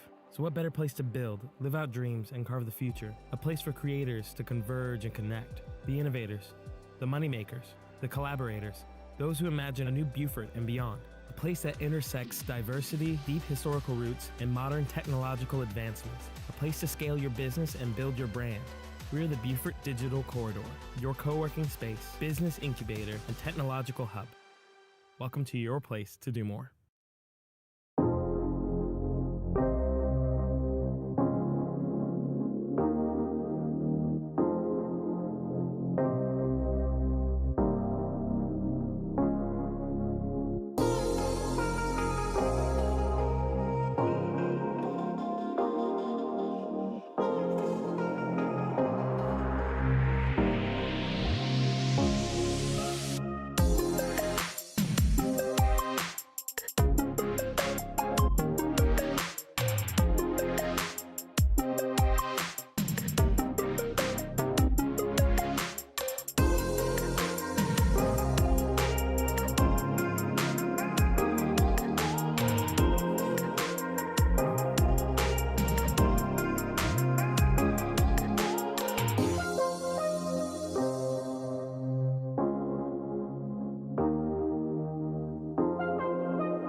Welcome back here on Beaufort Zone. Starting off the third quarter, Bethesda Blazers have the ball. Score is 42-13. May River with a commanding first half. What did you like out of May River coming out of that first half, I guess? That's that defense, man. That defense has been more than suffocating for May River. And you want to talk about the offense? Like, they left open. Yeah, they made the shots that they were supposed to make, right? But that defense, man, when you talk about they've just been in the way for Bethesda, it's been it's been like being in a web. There's nowhere you can go. It's like you haven't unlocked this part of the map yet. If you're Bethesda, but there. Nice layup there by Coles. Surprised he didn't get the foul call there. Major now has it down low, gets to Albright. Albright to Cannon on the baseline. Back to Albright. Wide open three for him. Doesn't miss much of those, but it's no good. Coles now bringing it up for the Blazers.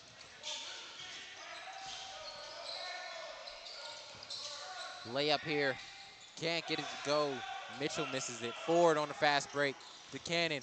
Cannon with the layup. Foul call. And Cannon will head to the line to shoot two.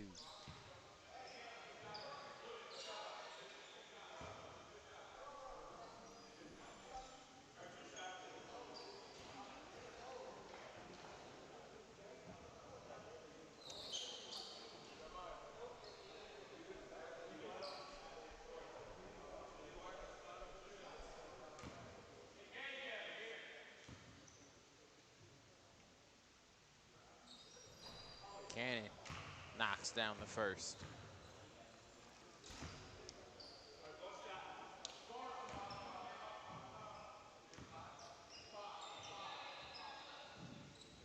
Second one is good to go.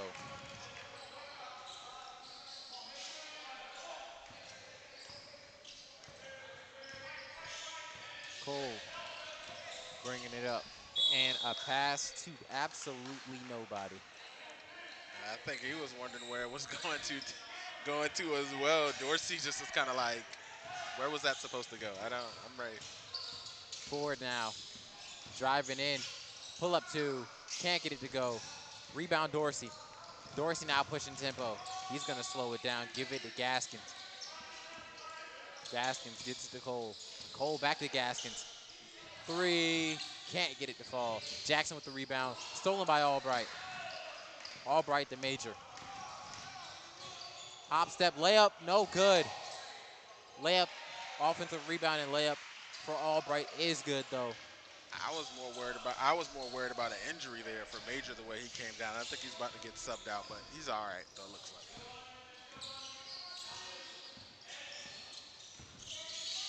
Gaskins to Coles for three. Can't get it to fall. Rebound Albright. So you look, if you look at the rebound, it's a tip hand, and then watch when May River goes back on defense. There's somebody everywhere. Cannon in the corner. It's good.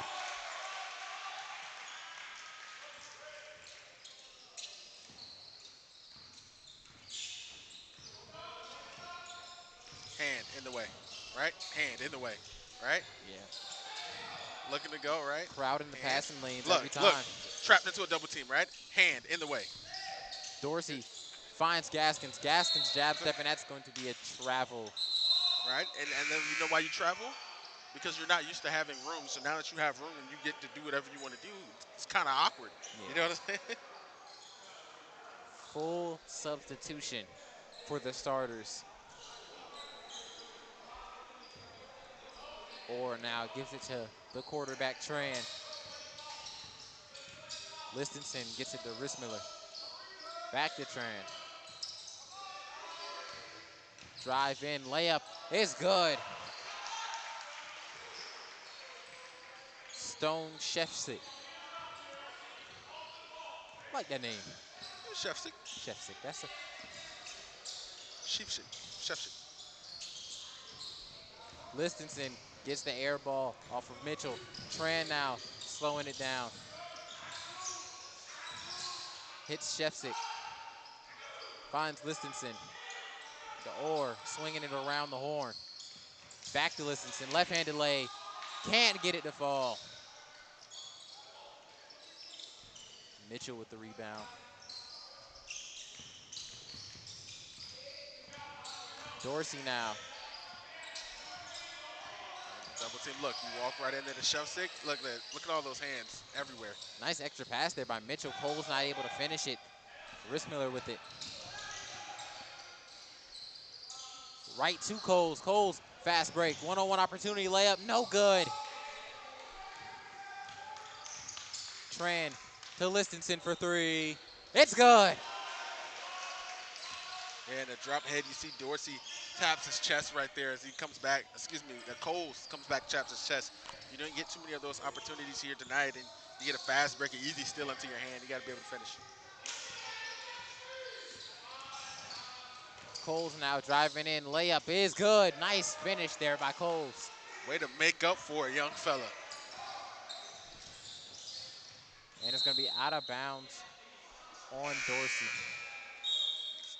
Teammate got hit in the eye there, bounced off his foot there just a little bit. Shefsick going to be out of bounds, or going to be subbed out for Fisher.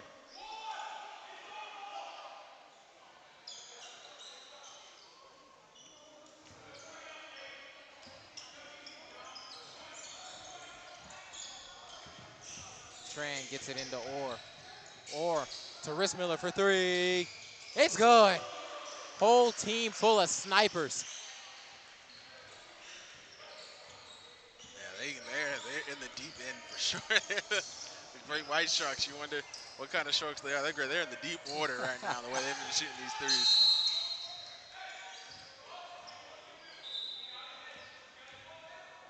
Gonna be 5 seconds called on the Blazers. Gonna be Mavericks ball once again.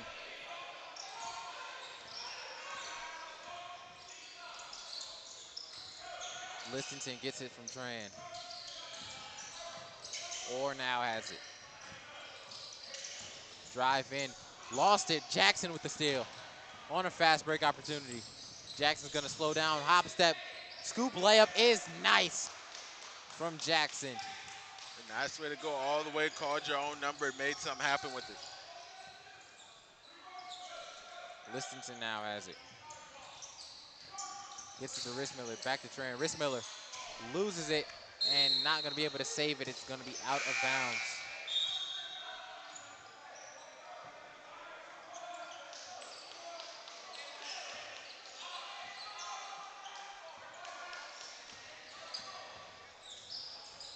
Jackson finds Turner. Screen by Young. Turner trying to find an alley. Body's just in the way, and Listenson with the save. Layup is good. And like you were saying, it's just no matter where you get space at, it's just a body. Yeah, Passing lanes, no matter what. there's hands or something in the way, no matter where. And another turnover here from the Blazers. Shefsick layup, can't get it to go, but a foul. He'll head to the line to shoot two. And I think I awarded that last three the wrong way by Frazier the wrong way. So I want to change the score here, ladies and gentlemen. The score is 59 to 19. Shefsick not gonna be able to knock one down.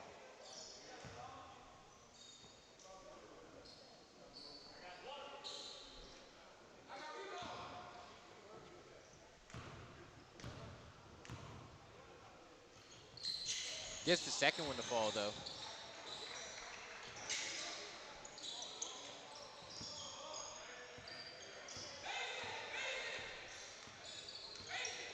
Turner bringing it up. Gets it to Coles. And we got some yelling going on from Cam and Young in the middle, calling out some calls, and they're trying to get something going on the defensive side for the Coles Blazers. not able to get it down.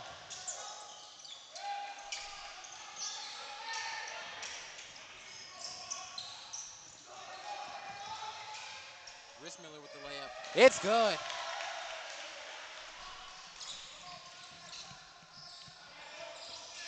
Turner now has it.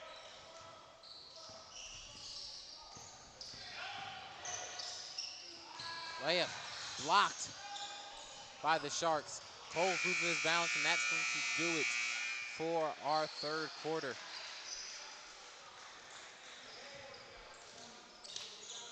Your score, 59-20 when we return here on Beaufort Zone.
Welcome back here on Beaufort Zone. Start of the fourth quarter. Fisher now has the ball from May River. Ingersoll has it, gets it back to Fisher. Playing a little two-man game now. Playing gritty defense here. Listenton grabs it from Ingersoll. Rissmiller drives in, hop, poked out by Young. Young on a fast break opportunity. Slow step, floater, no good. Listenton with the rebound. And Young kind of been the voice right here in that third quarter, trying to get the defense started, trying to get a spark on that defensive side for that Blazer unit. And the offense points they haven't been coming, but you want to get some pride in that defense, right? You want to stop them from being able to make those points consistently. Out of bounds on the Sharks. It's going to be Blazers ball.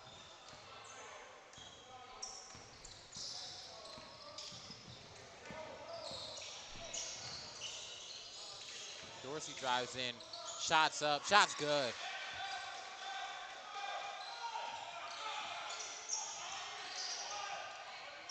Ingersoll gets it to Fisher. Fisher to Listenson. Back to Orr. Orr to Rissmiller. Rissmiller floater, no good. Rebound, Rissmiller.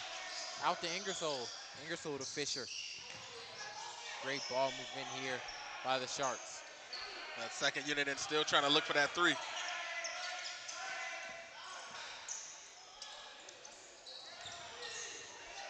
Fisher for three. It's good.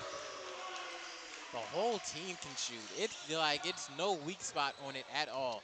And that's something that they work on, is that three ball. And a lot of times you see teams, they live and die by that three, and everybody's trying to shoot that three, and it's just not falling because everybody realistically doesn't have a high percentage. When I tell you, you look at the numbers and how everybody has a high percentage in that three ball, they have a lot of guys over 35%.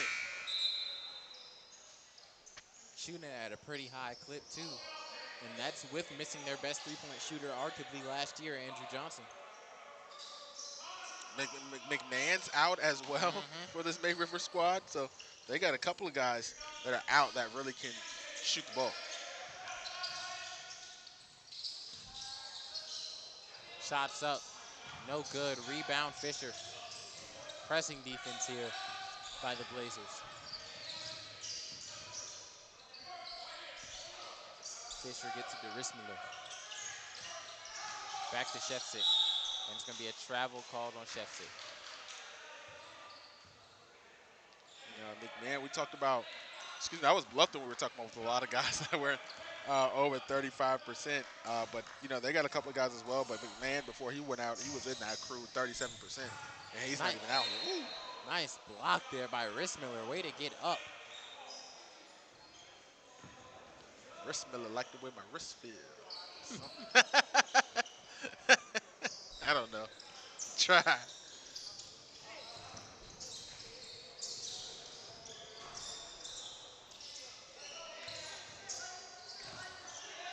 Dorsey. Nice move, just couldn't get the finish. Yeah, these kids, for Bethesda, they've got a bag to them. But they're just outmatched a little bit here athletically. Orr for three, it's good.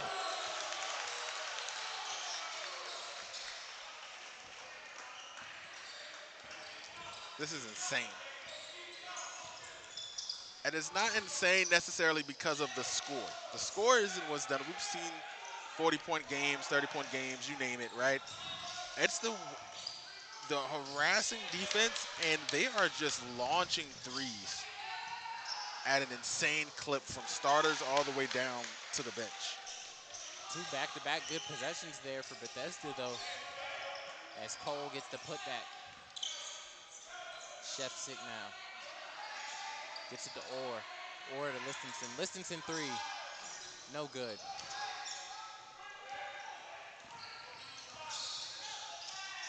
To Turner. It's going to be out of bounds.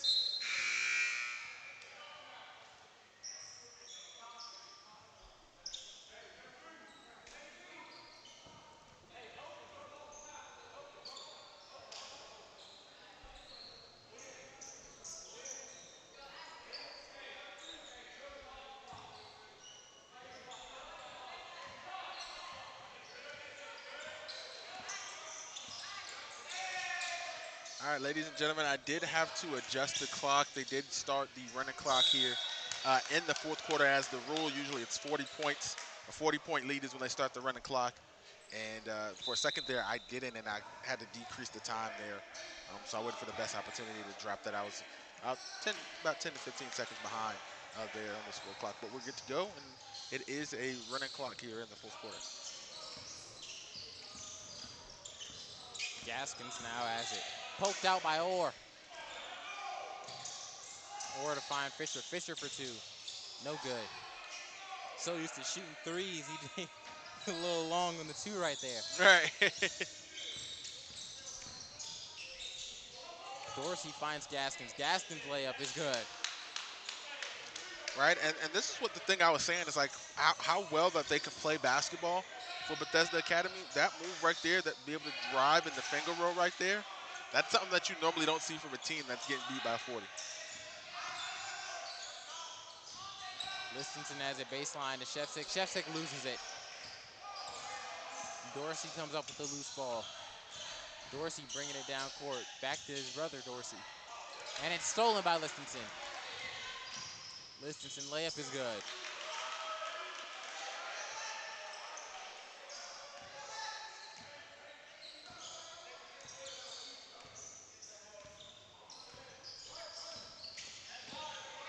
Stolen again by the Sharks.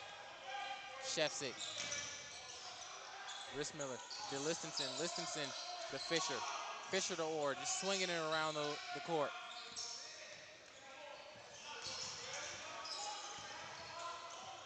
Got to close on the threes. You know they're looking for it.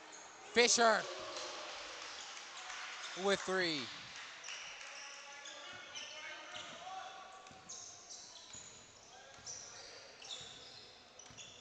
How many threes is that?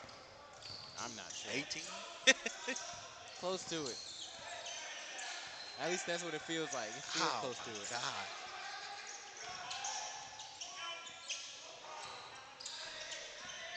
Dorsey gets it to Jackson. Jackson drives in, fires to Dorsey. Layup is blocked. It's going to be out of bounds, Sharks.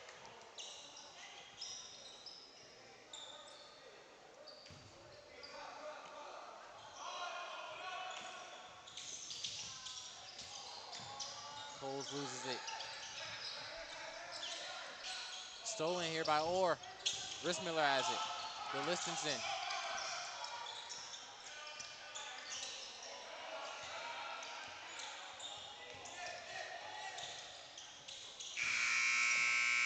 And that will do it for the first day of the Creek Classic.